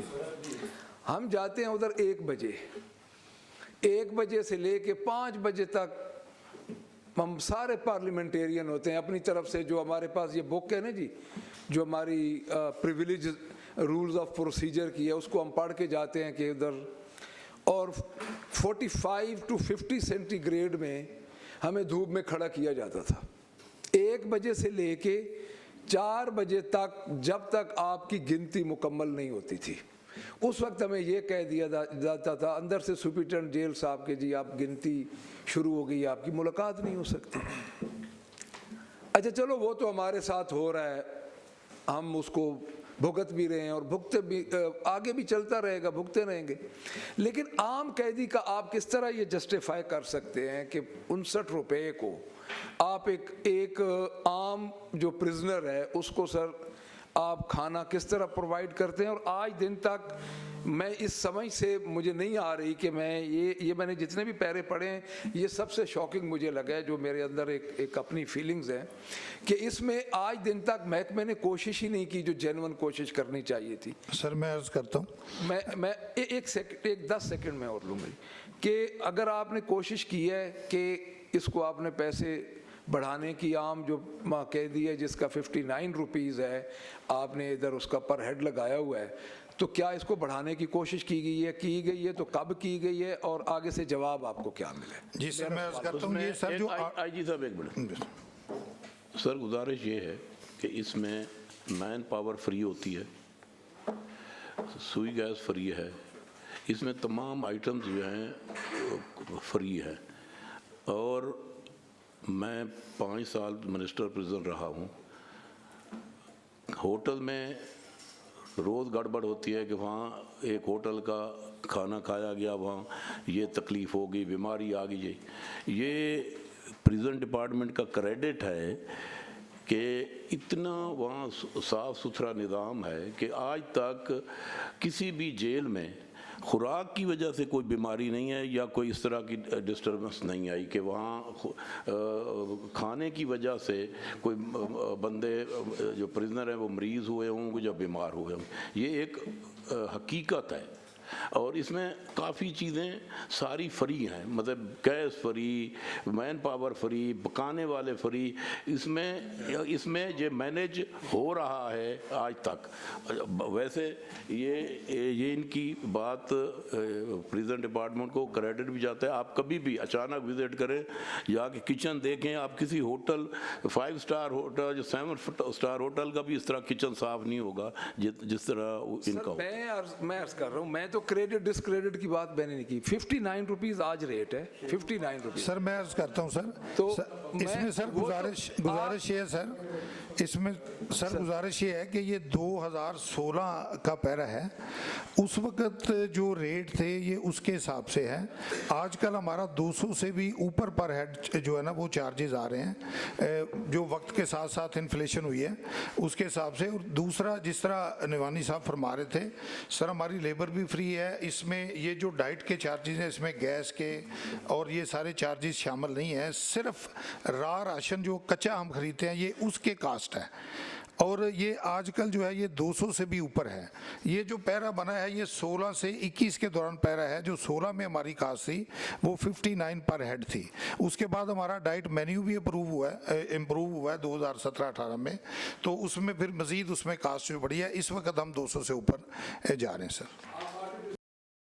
इसमें जो उस टाइम डाइट इनकी थी ना, ये कॉस्टिंग सारी खुद की होती है इन्होंने सर। अब ये सर कॉस्टिंग होने के बाद 59 रुपीज़ चार्जेस से, जिसमें ये बाकी ओवरहेड शामिल नहीं है, वो फ्री ओवरहेड से। एक्चुअल सर मैं आपने सर ने पूछा था तो एक्चुअल सर 73 रुपीज़ पर हेड आया है, जो कि 59 आना था, और उसका सर इम्पैक्ट बन गया ये आपका 38 मिलियन का सर। तो ये सर कॉस्टिंग जो हुई है ना, तो उसमें ये सारी चीज़ें मद्देनजर रखी हैं कि ये सारी फ्री चीज़ें हैं और ये रियल बेसिस पे कॉस्टिंग हुई है सर। और ये खर्चा भी सर 2016 का है, तो मेरा ख्याल है कि ये तो उनको मद्देनजर रखना चाहिए था जब खर्चा कर रहे थे। जो कॉस्टिंग इन्होंने खुद की है उसी के मुताबिक सर एक्चुअल एक्सपेंडिचर होना चाहिए था। सर ये एक्सपेंडिचर जो है ये ऑलवेज सर फ्लक्चुएट करता है। हम टेंडरिंग में जाते हैं, कई दफ़ा चीज़ें महंगी हो जाती हैं। जो एक टेंटेटिव फिगर हम देते हैं at the end of the year के ये इस रेट पे, जो पिछले साल के रेट है उनकी बेस पे हम ये सारी वर्किंग करते हैं। अब नेक्स्ट ईयर में जो चीज़ें हैं महंगी भी हो जाती हैं। मिसाल के तौर पर आटा जो है पिछले साल हम 144 पे ख़रीद रहे थे, अभी हम 88 पे ख़रीद रहे हैं, तो उस हिसाब से जो हमारे एस्टीमेट हैं वो डाउन आ रहे हैं, हमारी कॉस्ट कम आ रही है। लेकिन कई दफ़ा सर यकदम ये होता है कि आटा जो है 50 रुपए से 60 रुपए से 150 रुपए पे चला जाता है, तो वो जो सारे हमारे फिगर हैं वो सारे शेक हो जाते हैं और इस वजह से ये कॉस्ट जो है वो बढ़ती है। अच्छा, अब नोटिफाइड रेट क्या है जी? अब आज का जो नोटिफाइड रेट है आपका पर हेड सर ये 200 से ऊपर है सर। मैं एग्जैक्ट फिगर भी आपको दे देता हूँ, लेकिन ये सर कभी भी एक लेवल पे फिक्स नहीं होता। Coming to the it depends upon the tendering and rates. मैं कमिंग टू द पैरा, ये ऑडिट डिपार्टमेंट काइंडली तरह बताएगा कि ये अब आप क्या रिकमेंड करते हैं ये जो ज़ायद पैसे खर्च हुए हैं इसके? सर ये बेसिकली एट द मिनिमम ये रेगुलाइज करने पड़ेंगे, रेगुलाइज करने पड़ेंगे सर इनको, ये जो एक्सेस एक्सपेंडिचर हुआ है। तो अगर वो रेगुलाइज करवा लें तो फिर ठीक जी है। सर, रेगुलाइज करवा लें तो फिर रेगुलाइज करवा लें। हाँ असल में सर ये यार्ड स्टिक की सर इस वक्त 237 रुपए रेट है, इस वक्त 237 रुपए पर हेड पर डे पर प्रिजनर। मेरा ख्याल है वो कहता है ऑडिट कहते हैं कि ये रेगुलराइज करवा लें तो इसको पैरे को जो है वो ख़त्म कर दें बस। सर गुजारिश है कि पिछली जो SDSC मीटिंग है ना उसमें कहा गया था कि इस रेट की क्लैरिफिकेशन होम डिपार्टमेंट से ली जाए कि जो रेट एक दफ़ा फिक्स हो गया है वो रेट फिक्स हर साल के लिए नहीं होगा। बेसिकली जो मेन्यू है वो अप्रूव्ड है। अब मेन्यू का रेट जिस वक्त जो मार्केट में होगा उसी के मुताबिक अप्रूव्ड है। अब ये गवर्नमेंट से क्लैरिफिकेशन का कहा गया, गवर्नमेंट ने सर क्लैरिफिकेशन भी दे दिया है कि ये पैरा जो है नहीं वो रेगुलराइज हो गया है ना। जी सर। जी सर। हाँ तो बस उसे फिर ठीक है रेगुलाइज नहीं हुआ जी, रेगुलाइज नहीं हुआ सर। इन्होंने अभी लिखा है कि ये फाइनेंस से टेकअप किया जाए। फाइनेंस नहीं, क्लैरिफिकेशन आपने कही थी, क्लैरिफिकेशन आ गई है। क्लैरिफिकेशन मांगी थी सर वो SDSC ने। सर डिपार्टमेंट ने इशू कर दिया। सर मेरा क्वेश्चन आईजी साहब से है कि गवर्नमेंट ऑफ पंजाब पर प्रिजनर कितना पैसा देती है पर डे, पर प्रिजनर कितना पैसा सर देती है? 200 इस वक्त 237 रुपए पर प्रिजनर पर हेड पर डे। जी सर, ये राह राशन के पैसे हैं सर। जो राह राशन है अनकुक्ड, उसके बाद इसकी कुकिंग पे जो कास्ट है, जो बिजली की कास्ट है, जो लेबर की कास्ट है, उसको ऐड करें तो ये कुछ 100 रुपया मजीद उसमें ऐड हो जाता है। हाँ जी। ये कितने टाइम खाना देते हैं आप? ये सर सुबह नाश्ता होता है, उसमें अभी एक सालन होता है, एक चपाती होती है 100 ग्राम की। दोपहर में सर मील है, इसमें हमारे 14 मील हैं दोपहर के और शाम के। उनमें 6 टाइम चिकन है और उसमें पल्सीज हैं, लोबिया है, चने हैं, 3 टाइम सब्जी है सर। और एक टाइम हफ्ते में स्वीट राइस है, एक टाइम हफ्ते में नाश्ते में हलवा है, और इसी तरह 15 दिन के बाद जो है वो सर राइस। मुझे भी जेल में रहने का इत्तेफाक हुआ है, मैंने तो कोई हलवा नहीं खाया, ना ही मैंने कोई वहाँ पे चिकन खाया है। दाल दाल दे दाल ते दाल, इसके अलावा कुछ नहीं था। ये सर अभी चेंज हुए हैं सर, ये 2012 से ऑनवर्ड सर। ये 18 में जी 2012 से ऑनवर्ड ये सर चेंज हुए। दोबारा तजर्बा करो। अच्छा चलें, बहरहाल आप कहते हैं तो हम मान लेते हैं कि वहाँ चिकन नाम की भी वो चीज़ होती है। सर अपने एरिया में आप किसी वक्त भी सर जेल की विजिट करें, इंशाल्लाह ताला आप देखेंगे कि अच्छी चीज़ है। जेल दे विच तजर्बा हमें तो आई साहब जेल में, लेकिन मैं 2004 या 6 में गया हूँ, उस वक्त शायद ये मिनिमम। आई जी साहब मैं एक अर्ज कर दूँ आपको, आपने ये जो बात की है ये विजिट करने वाली, वैसे जो कंसर्निंग डिस्ट्रिक्ट होता है ना जी, एज अ पॉलिटिकल प्रिजनर गया था, कोई दूसरा नहीं था। जाहिर है इधर सब तो जेल में तो वैसे ही नहीं जाने देते। आपके उधर जो सुपरिटेंडेंट बैठे हैं वो बॉस हैं जेल के, और इस तरह उन्होंने जो सिस्टम बनाया हुआ है, तो आप कम से कम इतना करें कि कोई मुलाकात के लिए जाता है, ठीक है, अगर आपको किसी और साइड से कोई इंस्ट्रक्शंस आती हैं, वो हमें भी पता, हमारा केस जो है ना सर, हमारा केस डिफरेंट है। मैं उसमें आपको बिल्कुल डायरेक्ट, आपको भी पता है, मुझे भी पता है, यहाँ पे जो बात हम करते रहेंगे उसमें आप भी बस हैं, आप भी कुछ नहीं कर सकते, टू बी वेरी फ्रैंक। लेकिन असल बात यह है कि जब उधर जो कोई मुलाकात के लिए जाता है, कोई आम आदमी चला जाता है, उसके कोई उधर बैठने का कोई उसको ये हो कि उसकी कोई जो उसका फंडामेंटल राइट है, उसकी इज़्ज़त नफ्स को तो मजरूह ना किया जाए। चले हमारे प्रिविलेज एंड पक्ष को तो आप छोड़ें, हमें तो 3 हम अपोजिशन लीडर थे, मैं ये आपको ये बात बता दूं, 3 अपोजिशन लीडर थे, तो मैंगल साहब हमें पता चला कि हमारे बाजू से पकड़ लिया गया। अच्छा जी, हमने कहा आप हमें कहाँ लेके जा रहे हैं? उन्होंने कहा जी आपको इधर बिठाते हैं। हम थे, उमर अयूब साहब थे, शिबली फराज थे, मैं था, साथ हामिद रज़ा साहब थे, फॉर्मर स्पीकर थे, असद कैसर साहब। तो हमें उधर उन्होंने जी पकड़ के बंद कर दिया उधर अडयाला चौकी में साथ ही। अच्छा बाहर हमें वो पानी भी दे रहे थे, हमने कहा यार अब हम आपका पानी क्या पियो, और वैसे वो हमारे से एक्सक्यूज़ भी कर रहे थे कि हमारे बस में नहीं है। चलो हमारा केस तो एक डिफरेंट है, लेकिन आपका आम आदमी भी उधर जब जाता है ना सर, उसको बड़ी तकलीफ होती है। मैं अडयाला से हट के कोट लखपत भी गया हूँ, मैं आम आदमी की मैं सर मैंने पहले कह दिया है, मैं आम आदमी की बात कर रहा हूँ कि उधर ना जो तजलील मैं देखता हूँ ना उन लोगों की, कि एक उनके प्यारे अंदर होते हैं, चले हमारा तो एक मामला और है, हम उसको इधर जस्टिफाई कोई कर ही नहीं सकता, लेकिन इतना ज़रूर करें कि अपने जो MPs हैं आपके, जो उनके डिस्ट्रिक्ट जेल, जो डिस्ट्रिक्ट के उनके जेल होते हैं, विजिट चाहे वो जिस भी हो, कम से कम उनको सुपरिटेंडेंट नहीं अलाउ करते। मैं आपको ये बता दूं, ये जितने बैठे हैं सर, अगर ट्रेनी बेंचेस को करते हैं तो मैं नहीं कह सकता। हमारे किसी एमपीएस को सुपरिटेंडेंट नहीं अलाउ करते कि आप जेल आके, कोई फैसलाबाद का मेंबर है अगर जाना चाहता है, सरगोदे का मेंबर है, कोई लैया का मेंबर है, उधर तो हमारे कैदी नहीं है ना जी। हमारे कैदी तो 2-3 पर्टिकुलर जगह पे हैं। किसी जेल में भी हमारे किसी एमपीएस को नहीं जाने देते सर। वहाँ अपना जनाब चेयरमैन, जो जेल है ना, वो ना किसी पार्टी को देखती है ना किसी के। मेरी बात सुने ना, हम भी जेल के अंदर गए हैं और काफ़ी मर्तबा गए हैं। वहाँ जेल का एक अपना एटीट्यूड है, उसके मुताबिक ही वो डील करते हैं। हमारे दौर में भी इसी तरह होता रहा है, अब भी इसी तरह हो रहा होगा। तो ये तो गवर्नमेंट लेवल पे जो है, इस पे कोई हर गवर्नमेंट को जो है इसको देखना चाहिए और जांचना चाहिए। एमपीएस का एक प्रोटोकॉल है, एमएनएस का एक प्रोटोकॉल है, उसके मुताबिक उन्हें मेरा ख्याल है बी क्लास मिलती है। हमें तो बी क्लास नहीं, फर्शी क्लास मिली थी। तो उसके अंदर भी वो गोरा वार्ड थी साहिवाल में, उडियाला जेल ज़रा बेहतर थी। याद है मियाँ साहब को पूरा अपना जेल ते हज दी संगत नहीं भूलती सर। जो बंदा हज इकट्ठी करे तो जेड़ा जेल वो इनका इशू नहीं है। नहीं मैंने तो वैसे ये बेचारे तो जो उनका अमला है वो भी बड़ा तावन करता है। जो वहाँ के मामलात हैं उनके वो बिल्कुल ठीक चलाते हैं, लेकिन ऊपर से इंस्ट्रक्शंस ऐसी होती हैं।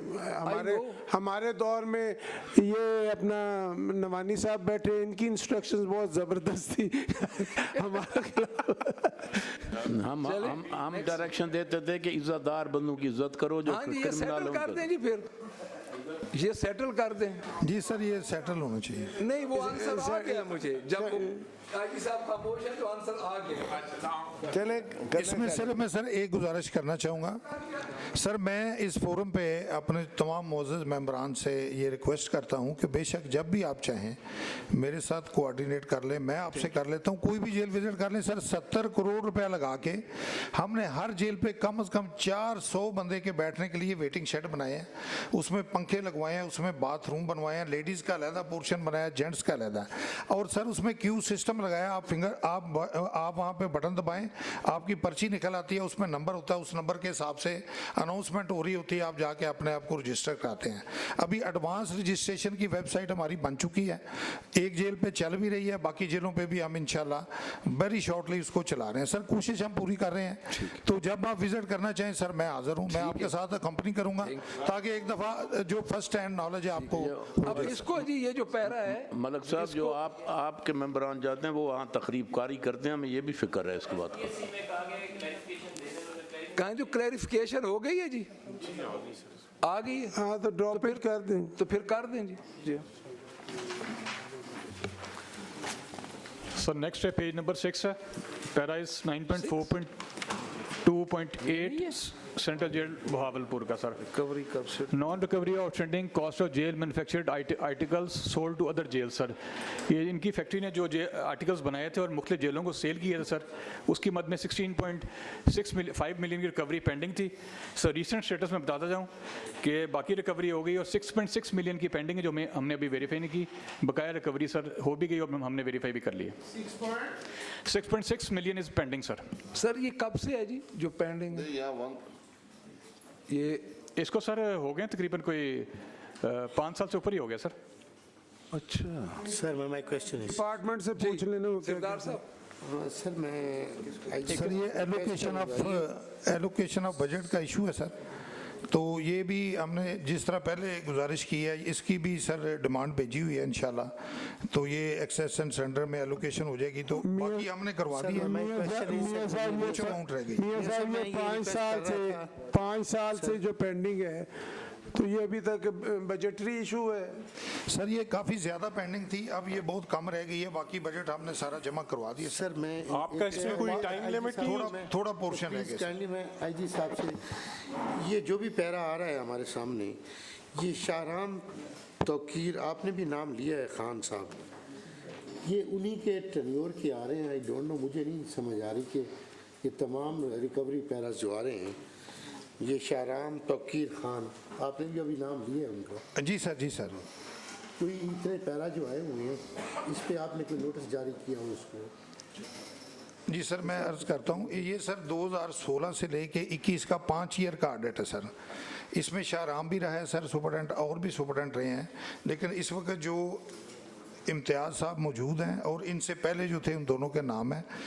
अब जब ऑडिट हुआ था उस वक्त शाहराम साहब थे, लेकिन जी जो पीरियड का ऑडिट हुआ है उसमें 2-3 और भी सुपरटेंडेंट हैं। लेकिन सर ये तो एलोकेशन ऑफ फंड्स का इशू है फाइनेंस डिपार्टमेंट की तरफ से। हमने बड़ी कोशिश करके बाकी सारी रिकवरी जमा करा दी, अब हमारी पार्ट पेमेंट रह गई है, वो थोड़ी अमाउंट रह गई है, वो भी डिमांड की हुई है, इंशाल्लाह वो भी एलोकेट हो जाएगी। तो ये कब तक मियाँ साहब करवा देंगे ताकि इसे भी जी सर, ये मई का जिसमें पहला जो पैरा था सेम पैरा है, ये भी उसी मेरा नेचर का। टाइम दे दें आइए सर, इसमें बात सुने, ये गुजारिश है कि ये रिकवरी की मुख्तलिफ किस्में हैं। एक रिकवरी होती है किसी अफसर से करनी है, एक रिकवरी है जो गवर्नमेंट के फंड से आनी है, वो बजट से होनी है। जी ये वो हैं जो गवर्नमेंट के बजट से रिकवरी होनी है। जी ऐसे। तो इसलिए इसमें तो कोई इतनी कोई फिक्र वाली बात नहीं है। जब गवर्नमेंट का बजट रिलीज होगा तो आप उसको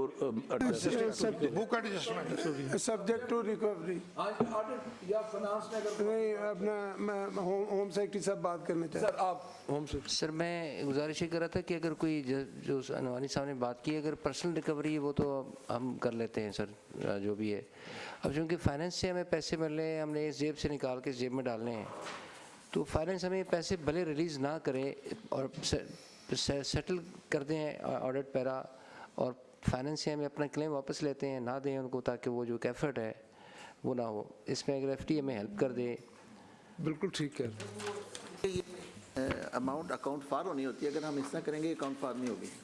तो आप बजट सर सीख कर लें और पेमेंट हो जाएगी। चलें, सब्जेक्ट टू बजट वो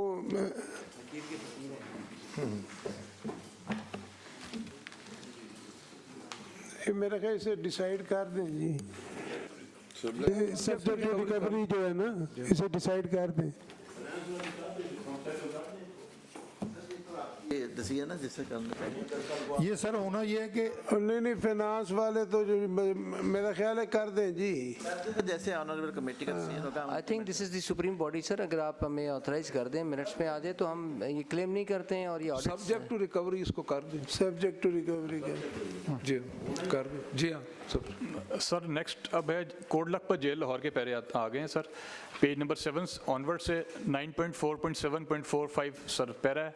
the para is irregular purchase of generator 1.3 million sir, ये जनरेटर परचेज किया था विदाउट एनी टेंडर, और उसके बाद सर इन्होंने क्लेम किया था कि इंपोर्ट किया है, और इसकी टैक्स भी डिडक्शन की हमें नहीं वेरीफाई करवाई थी। तो मेन सर इसमें कंटेंशन ऑडिट किया है कि विदाउट टेंडर ये जनरेटर परचेज किया गया सर।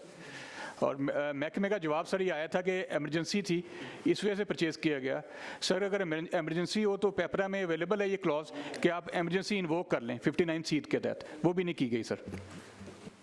ये सुप्रीडेंट साहब हैं जो कोट लखपत के, मेरा ख्याल है वो नहीं आ जा सके। क्यों? ओनरशिप ले तो लिया आईजी साहब ने, मैंने कहा रास्ते में सर बुलाया सर उनको रास्ते में ओनरशिप ली आईजी सर। चले आईजी साहब बता दें। जी सर, इसमें गुजारिश है कि ये एक इंतहाई सेंसिटिव प्रिजनर हैं जो इस वक्त कोट लखपत में, उनको फैमिली रूम्स में रखा हुआ है on the orders of the supreme court. International calibre के वो प्रिजनर हैं, तो फिर ओवरनाइट सर हमें ये मैनेज करना पड़ा बड़ी तेज़ी के साथ के भी उसको वहाँ पे रखने के लिए, और उसमें लॉ एनफोर्सिंग एजेंसीज भी जो हैं वो वहाँ पे डिप्लॉयड थी। तो इस हवाले से ये सारा हमें इमरजेंसी में ये जनरेटर वहाँ पे लेना पड़ा। तो जो इसमें थोड़ी बहुत मेरा ख्याल है प्रोसीजरल अनामली है, तो इसको मेरा ख्याल है ख़त्म कर दें। जी सर।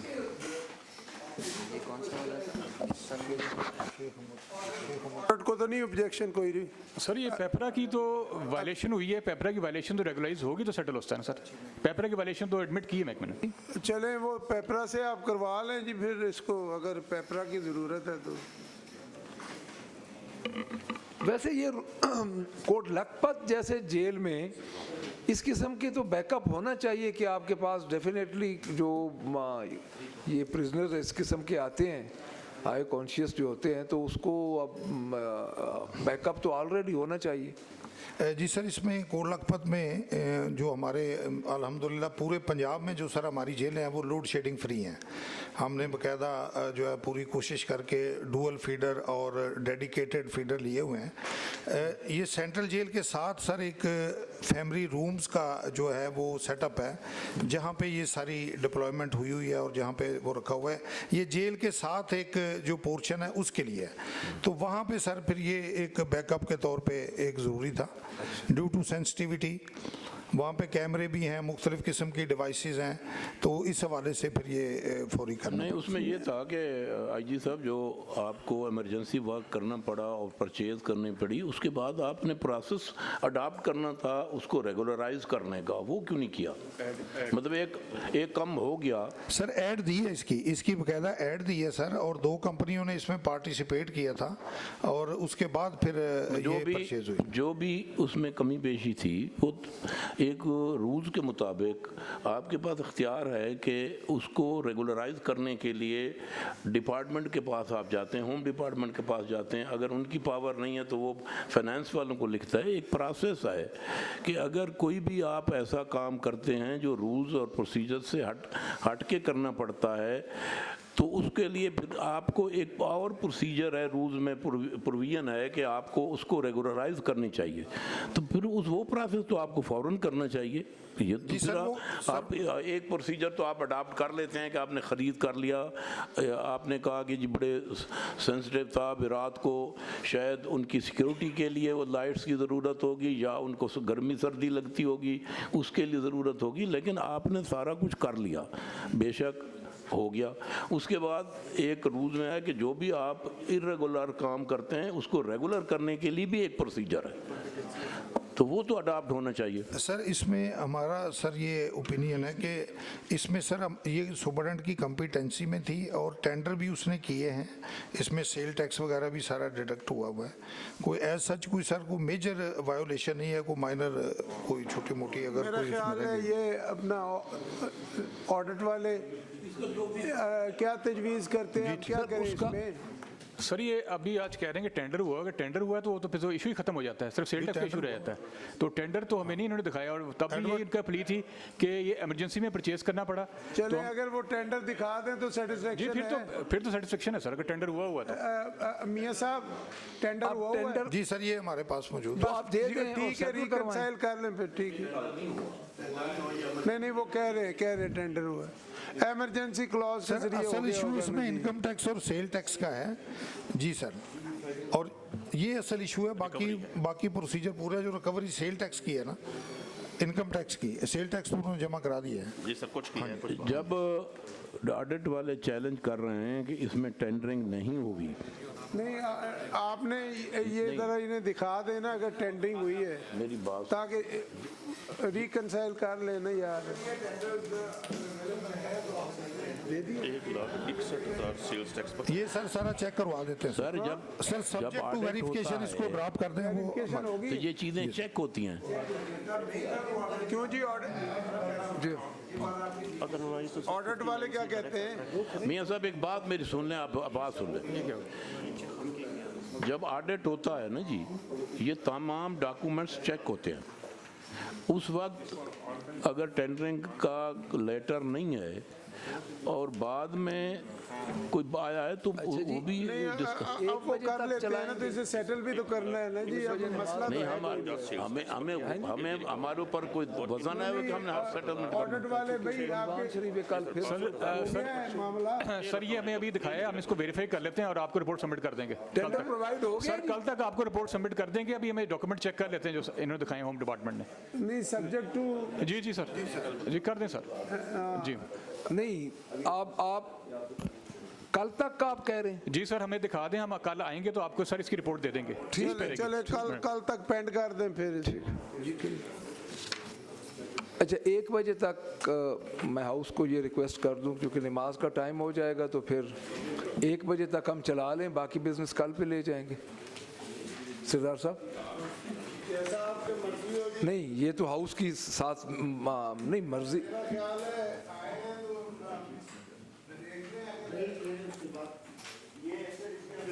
लिए सुपरिटेंडेंट साहब आए? नहीं, वो वाला मसला तो अब टेक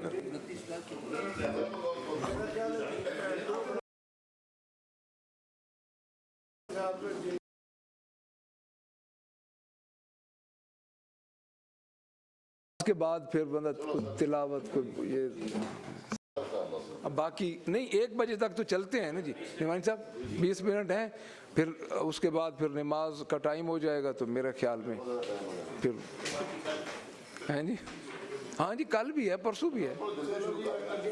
मैं तो सर 10:30 पहुंच गया था आज। सर चले जी, नेक्स्ट है सर, पेज नंबर 11 है, para is 9.4.7.40 central jail code Lakhpat का para sir, doubtful payment of pending liabilities. Sir ये पिछले ईयर साल की पेंडिंग लायबिलिटीज़ की पेमेंट हुई थी और वो करंट ईयर के बजट से पेमेंट की गई थी। और सेकेंडली जो जिन मेडिसिन की पेमेंट की गई थी सर, उसके बारे में हमें कोई रिकॉर्ड भी उस टाइम नहीं प्रोवाइड किया गया था जिससे हम वेरीफाई कर सकते।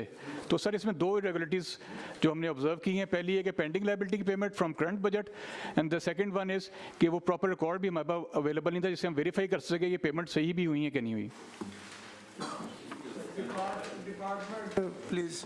जी सर, इसमें मैं गुजारिश करता हूँ सर, इसमें जेल के अंदर सर जो मेडिसिन की रिक्वायरमेंट है वो डिपेंड करती है कि किस तरह के मसाइल हैं। मसलन अगर स्मोक का सीज़न है या बारिश नहीं हो रही तो बीमारी बढ़ जाती है, गले की बीमारियाँ, इस तरह की चीज़ें, तो मेडिसिन सर वो फिर बजट बाज़ नहीं होता, फिर हम परचेज़ करते रहते हैं। उसके रेट डिस्काउंट रेट अप्रूव्ड होते हैं जो कि मिनिमम 40% जो है वो नेशनल पे और 10 से 12% जो है वो मल्टीनेशनल पे होते हैं। तो वो सुपरडेंट परचेज़ करते रहते हैं, बजट अगर नहीं भी होता तो वो परचेज़ करते रहते हैं और उसके बाद जब बजट आता है तो पेमेंट कर देते हैं। यहाँ पे इतराज़ ये है कि आपने दवाइयाँ 19-20 में खरीदी और पेमेंट 21-22 में की, तो वो फिर जब बजट आया तो उन्होंने पेमेंट कर दी।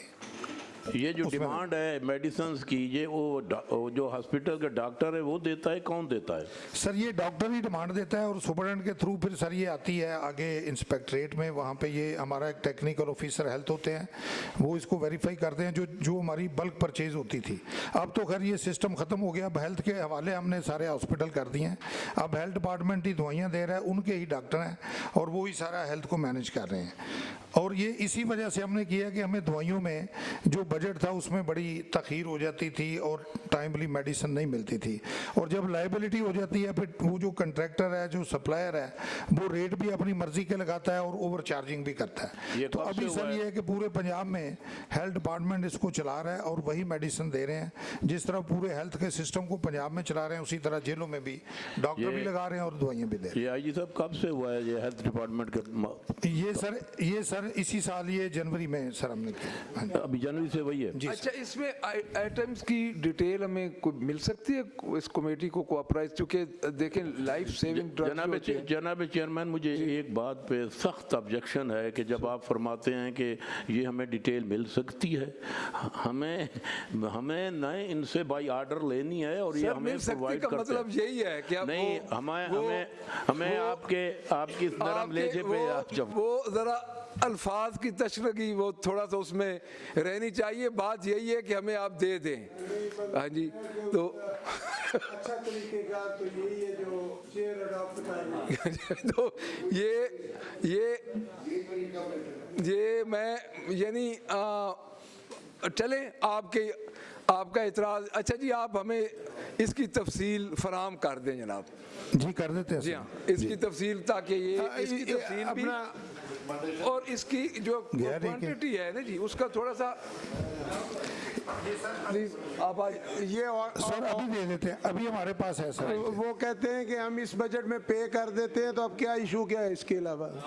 सर हाँ बताएं सर। इसमें वायलेशन है ना, जिस 25 रूल 25 जरा फाइनेंस को पूछ ले। फाइनेंस रूल जरा सर, जिस साल की परचेज है उसी साल के बजट में पेमेंट करनी है। हाँ जी, अगर लेफ्ट ओवर हो गया तो रूल के तहत वो फाइनेंस डिपार्टमेंट से परमिशन लेके नए बजट से पेमेंट करते हैं। इन्होंने परमिशन नहीं दी एफडी से, वो अब आप रेगुलाइज कर सकते हैं। चले, मेरा ख्याल है परमिशन लेके रेगुलाइज करवा लें, इसमें क्या हर्ज है? अगर इसमें परमिशन लेके करवा दें तो फिर कोई इतराज तो नहीं है आपको? हाँ तो ठीक है, इसे रेगुलाइज करवा लें जी। हाँ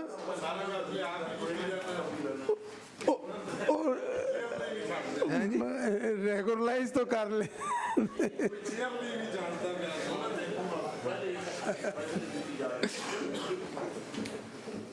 यार जिस तरह कहते हैं मियाँ साहब जी कर जी। हाँ जी निमान साहब आपको बात कर रहे करें। नमानी साहब का सब्जेक्ट है जी। नहीं मेरा मेरा वो उनको ज्यादा पता है। मेरा तो अपने छोटे भाई खबरदमान से था।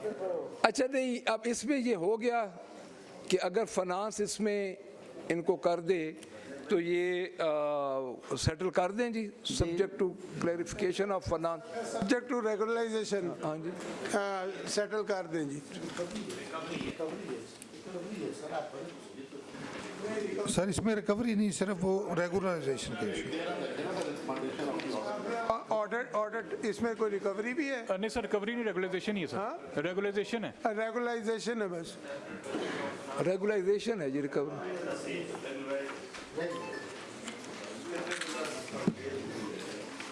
कितना टाइम?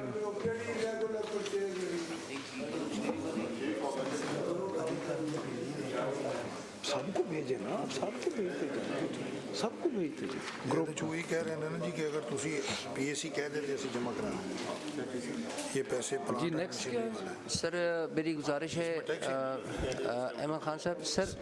सर हमारे पीए आए हुए हैं सर डेरा गाजी खान से जी। होम सेक्रेटरी साहब की बात सुनिए सर। हमारे पीए सर हमारे पॉलिटिकल असिस्टेंट आए हुए हैं डेरा गाजी खान से। वहाँ पे सर हम हज़ार बीएमपी के और बलोच लीबी के लोग रिक्रूट कर रहे हैं सर। उनका टेस्ट है कल। अच्छा जी। तो वो सर उन्होंने उनके 13 ऑडिट ऑब्जेक्शंस हैं, वो अगर सर आज कर लें क्योंकि वो फिर।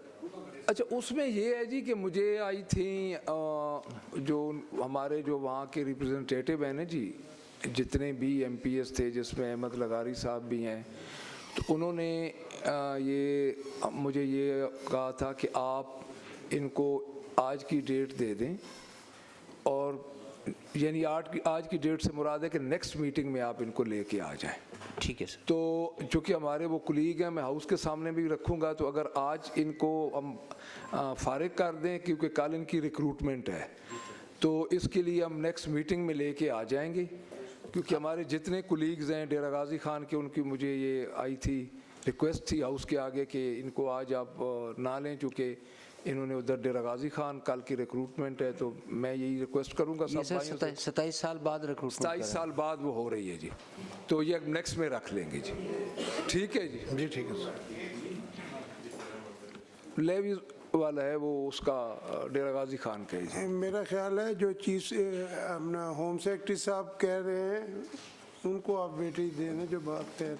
नहीं मैं उनकी भी वेटेज दे रहा हूँ, आज वही कह रहे हैं मुझे, मैं तो बल्कि उससे ज़्यादा उनको लिवरेज दे रहा हूँ। जैसे आप दुरुस्त माने सर, क्योंकि हमारे ये पैराज अभी रहते हैं, हमारे ये पैरेज रहते हैं और इनका आज नंबर नहीं आएगा, तो मैं ये कह रहा हूँ कि हम नेक्स्ट मीटिंग उसको ले लेंगे। मैं इसलिए क्योंकि मुझे मेरा ख्याल है मैंने कहा बजाय आप मेंबर्स की बात करने के अगर चेयर मुनासिब समिति तो होम सेक्रेटरी की बात को सर मैंने तो उनकी बात को भी दिया और आप हाउस के सामने मैंने अपने मेंबर्स की, आपके जो आपके कुलीग हैं उन्होंने रिक्वेस्ट की है। हैं जी? हाँ जी ठीक है। Thank you very much sir. Thank you sir. ठीक है जी, ठीक है जी।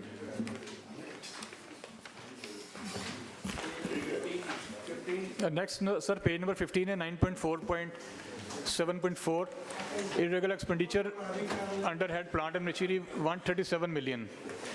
सर ये सीसीटीवी सिस्टम परचेज किया गया था नेशनल रेडियो टेलीकम्युनिकेशन एनआरटीसी से विदाउट टेंडर। इसमें सर दूसरा इशू ये था कि टैक्सेस भी डायरेक्ट नहीं हुए थे और जो कॉन्ट्रैक्ट साइन हुआ था वो स्टैम्प ड्यूटी भी उसके लिए पे नहीं की गई थी।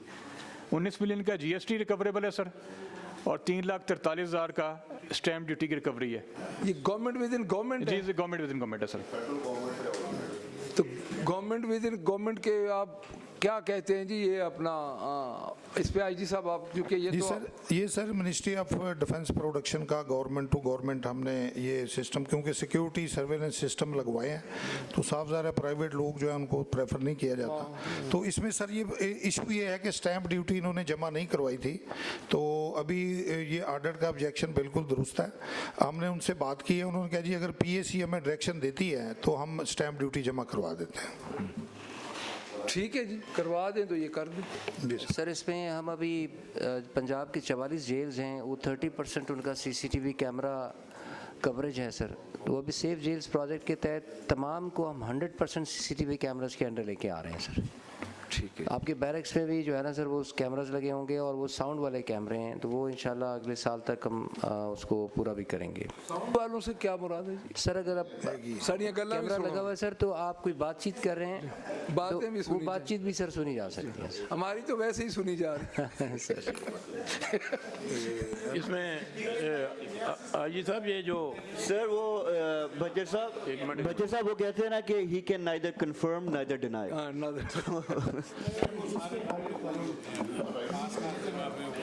सर ये जो है ना, ये उनका विजन मैं आपको बताता हूँ। इसमें जो स्टैंप ड्यूटी है, ये तो फेडरल गवर्नमेंट के इदारे ने जमा करानी है। जी सर, उनका ये क्लेम था कि हम एग्जेम्प्टेड हैं। हमने कहा जी ये प्रोविंशियल जो रिसीट्स हैं ये आप पाबंद हैं जमा करवाने के। अगर आप एग्जेम्प्टेड हैं तो आप एक फेडरल इदारा है तो वहाँ पे एग्जेम्प्टेड होंगे, पंजाब में आपने करवानी है। मेरा एक क्वेश्चन है कि इसकी पेमेंट किसने की है? इसकी पेमेंट तो सर हमने की है।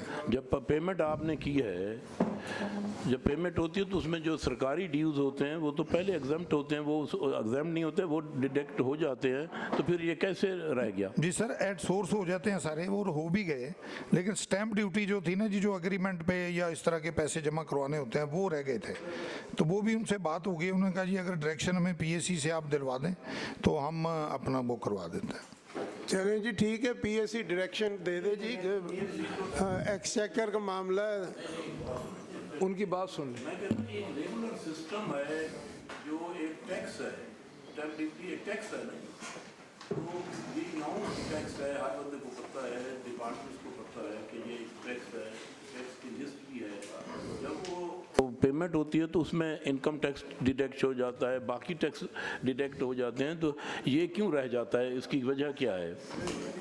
रिकवरी उनसे करनी है ना जी। सर वो इस वजह से रह गया कि वो क्लेम ये कर रहे थे कि हम एग्जेम्प्टेड हैं, उन्होंने जमा नहीं करवाया। ये जमा करवाना होता है सर। चलो अब हाउस की और PSC की डायरेक्शन है कि ये जो स्टैंप ड्यूटी है ये एक रेगुलर मसला है और ये पेमेंट होनी है, तो इसको आप पेमेंट करवाएं। सर इसकी पेमेंट करवा के, चूँकि ये विद इन गवर्नमेंट है आपका मामला, ये सेंसिटिव मामला है, इसको आप कर दें रेगुलर। टाइम बच गया जी,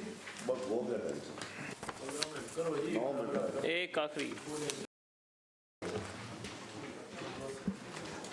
नेक्स्ट है सर, पेज नंबर 19 है sir, para is 9.4.7.5, irregular expenditure of 125 million under head payment to other services। Sir इसमें भी NRTC को पेमेंट की गई थी।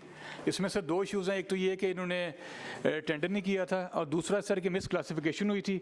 IG प्रिजन ने जो अप्रूवल दी थी वो परचेज ऑफ मशीनरी के हेड में अप्रूवल दी थी सर 125 मिलियन की, लेकिन सर इन्होंने ये सर्विसेज के हेड में इसको यूटिलाइज़ किया।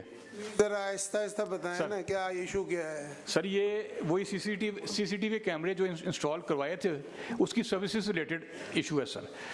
और सर ये पेमेंट की है NRTC को for providing services to CCTV cameras 125 million sir. Sir इसमें एक तो ये चीज़ थी कि IG प्रिजन ने अप्रूवल दी थी for purchase of plant and machinery के हेड में, इन्होंने वो यूटिलाइज़ कर लिया सर्विसेज के हेड में।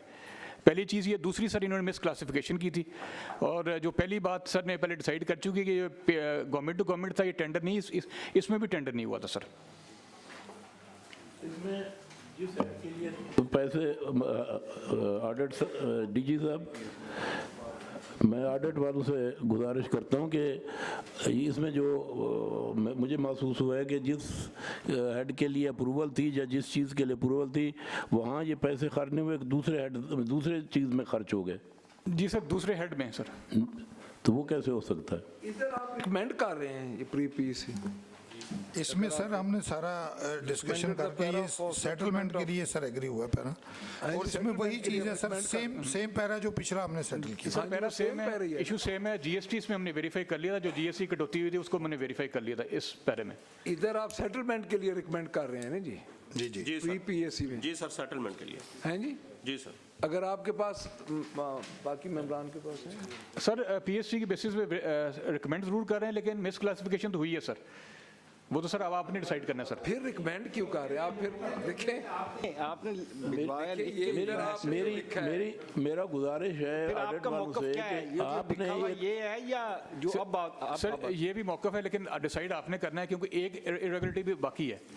हमारे वो ये कि सर मिस क्लासिफिकेशन हुई है 125 मिलियन की बस। क्लासिफिकेशन सर वो अप्रोप्रिएशन अकाउंट में जब ग्रांट आप सेटल करेंगे उसके साथ सेटल हो जाएगा, इसको पेंडिंग करना। बात ये है कि इधर आप कर रहे हैं सेटलमेंट के लिए।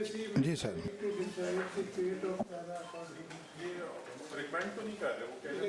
नहीं जी नहीं, ये पढ़े ये जो आखिरी इनकी सर इस पे ये नहीं आप सर इसके साथ एक छोटा फोल्डर दिया डिपार्टमेंट ने प्री पीएससी वो लेना, वो आप लेना सर, प्री पीएससी आप लेना सर।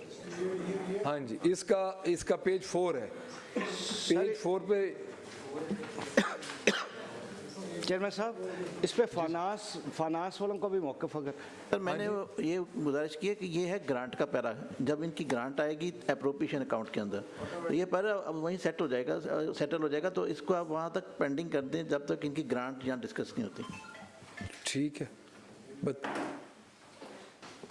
जी, इस बारे में आप आईजी साहब। सर ये SLA के पैसे हैं, ये कोई मशीनरी एंड इक्विपमेंट के हेड में ज़रूर हैं, लेकिन ये SLA के पैसे हैं जो उसमें जो मशीनरी हमने इंस्टॉल की है उसकी SLA के पैसे हैं।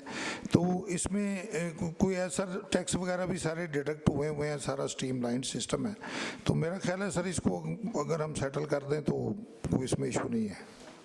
सर ये गवर्नमेंट टू गवर्नमेंट पेमेंट है सर। जो SNE इशू हुई थी उसी का ये बजट है, उसी पे खर्च हुआ है जी, उसी पे खर्च हुआ। कोई इसमें और कोई क्या ऑब्जेक्शन क्या है? सेटल हो जाए तो सर वो ये कह रहे हैं कि सर्विसेज में आपने जो है ना वो पेमेंट सर्विसेज में कर दिया मशीनरी एंड इक्विपमेंट के पैसे की, तो सर्विसेज भी सर उसी मशीनरी की मेंटेनेंस के हवाले से ही हैं, तो इस वजह से उसी के ये है तो उसी के मुताबिक उसमें काफ़ी सारी चीज़ें रिप्लेस भी सेटल कर दें जी इसको विदिन।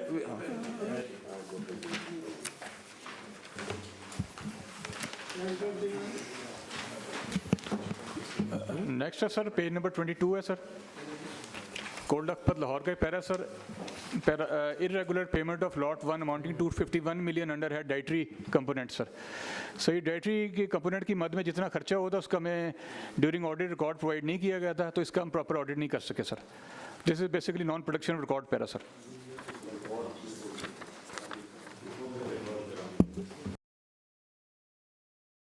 लॉट्स की तफसील मिल सकती, फिर वही लॉट्स की तफसील दें जी सर। लॉट्स की जी सर, लॉट की सर तफसील जी सर वो ये है कि जो हमारी स्टोरेबल आइटम है बल्क में, जिस तरह दालें हैं, आटा है, घी है, चीनी है, ये सारी लॉट नंबर 1 में आती हैं। और जो पेरिशेबल हैं जिस तरह चिकन है, प्याज है, लहसुन है, इस तरह की चीज़ें हैं, ये लॉट नंबर 2 में आती हैं सर। लेकिन आपने जो SDSC का फैसला जो रिकमेंडेशन है उस पर भी अमल नहीं हुआ सर। हमने ये रिकॉर्ड तो वेरीफाई करवा दिया है। देखिए ये SDS के फैसले पर अगर अमल दरामद नहीं हुआ तो इन जो ज़िम्मेदारान हैं उनके खिलाफ इंक्वायरी तो बनती है ना जी। सर गुजारिश है कि ये ऑडिट ने पैरा जो ऑडिट ऑब्जेक्शन लगाया था जेल के ऊपर लगाया था, जबकि लॉट नंबर 1 की परचेज होती है हेड ऑफिस में, उनके पास रिकॉर्ड नहीं था इसलिए नहीं दिखा सके। अब बाद में इनको रिकॉर्ड पूरा दिखा भी दिया है और यहाँ भी मौजूद है सर, रिकॉर्ड आ गया जी, सारा मौजूद है सर, दिखा भी दिया है सर। ये रिकॉर्ड अगर आप देखें तो ऑडिट वाले किस पे क्या बात करते हैं सर? हम चाह रहे हैं कि tender document, annual procurement plan, copy of admit, तमाम चीज़ें ये सर री ऑडिट होने बेसिकली एकदम। ये अगर हम दिखाएं तो हम देख के कोई डिसीजन दे भी नहीं सकते। तो सर पहली बात तो ये कि नॉन प्रोडक्शन रिकॉर्ड के जिस तरह आपके अपने ऑर्डर्स हैं PSC के, अगर कोई रिकॉर्ड प्रोवाइड नहीं करेगा तो उसके खिलाफ तादीबी कार्रवाई की जाएगी। मेरा ख्याल इस इशू को डिस्कस करना चाहिए। दूसरी चीज़ है ये रिकॉर्ड सर जब हमें प्रोवाइड करेंगे और आपका ऑर्डर होगा तो हम इसको री ऑडिट करना पड़ेगा। नहीं इस पे फिर आप इंक्वायरी कर लें सर। जिस तरह फोरम सर हुक्म देता है जी इफ्तिखार सर। गुजारिश ये है कि इसमें इंक्वायरी वाला मैटर नहीं है, तो अगर इसको नेक्स्ट तक अगर कमेटी मुनासिब समझे पेंड कर लिया जाए और इनको इंस्ट्रक्ट किया जाए कि भी उस वक्त तक इसका मैं अर्ज कर दूं आपको, इसका ना SDSC के फैसले पर अमल दरामद क्यों नहीं हुआ।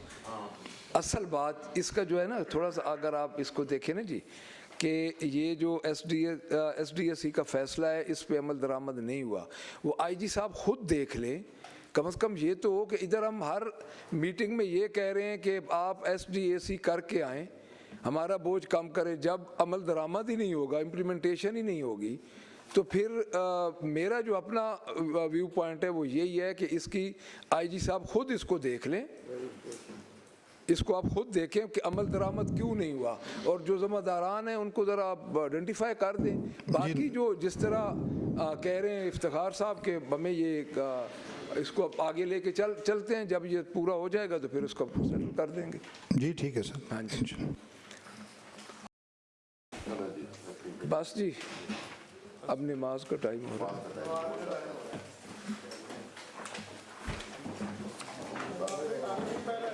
जी नहीं सर,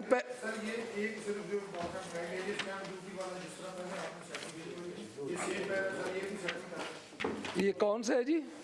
सर ये पेज नंबर 24 पे सर वही स्टैम्प ड्यूटी NRTC वाली जो, तो वो सेम फेट हो जाएगा ना उसके लिए, सेम फेट वो हो गया जी सर। वो आपका डिसीजन आ गया था, इसको रिकवरी कर लें और सेटल हो जाएगा ये वही चीज़। ठीक है, ठीक। हाँ जी, हाँ जी, अगला फिर कल इंशाअल्लाह जी।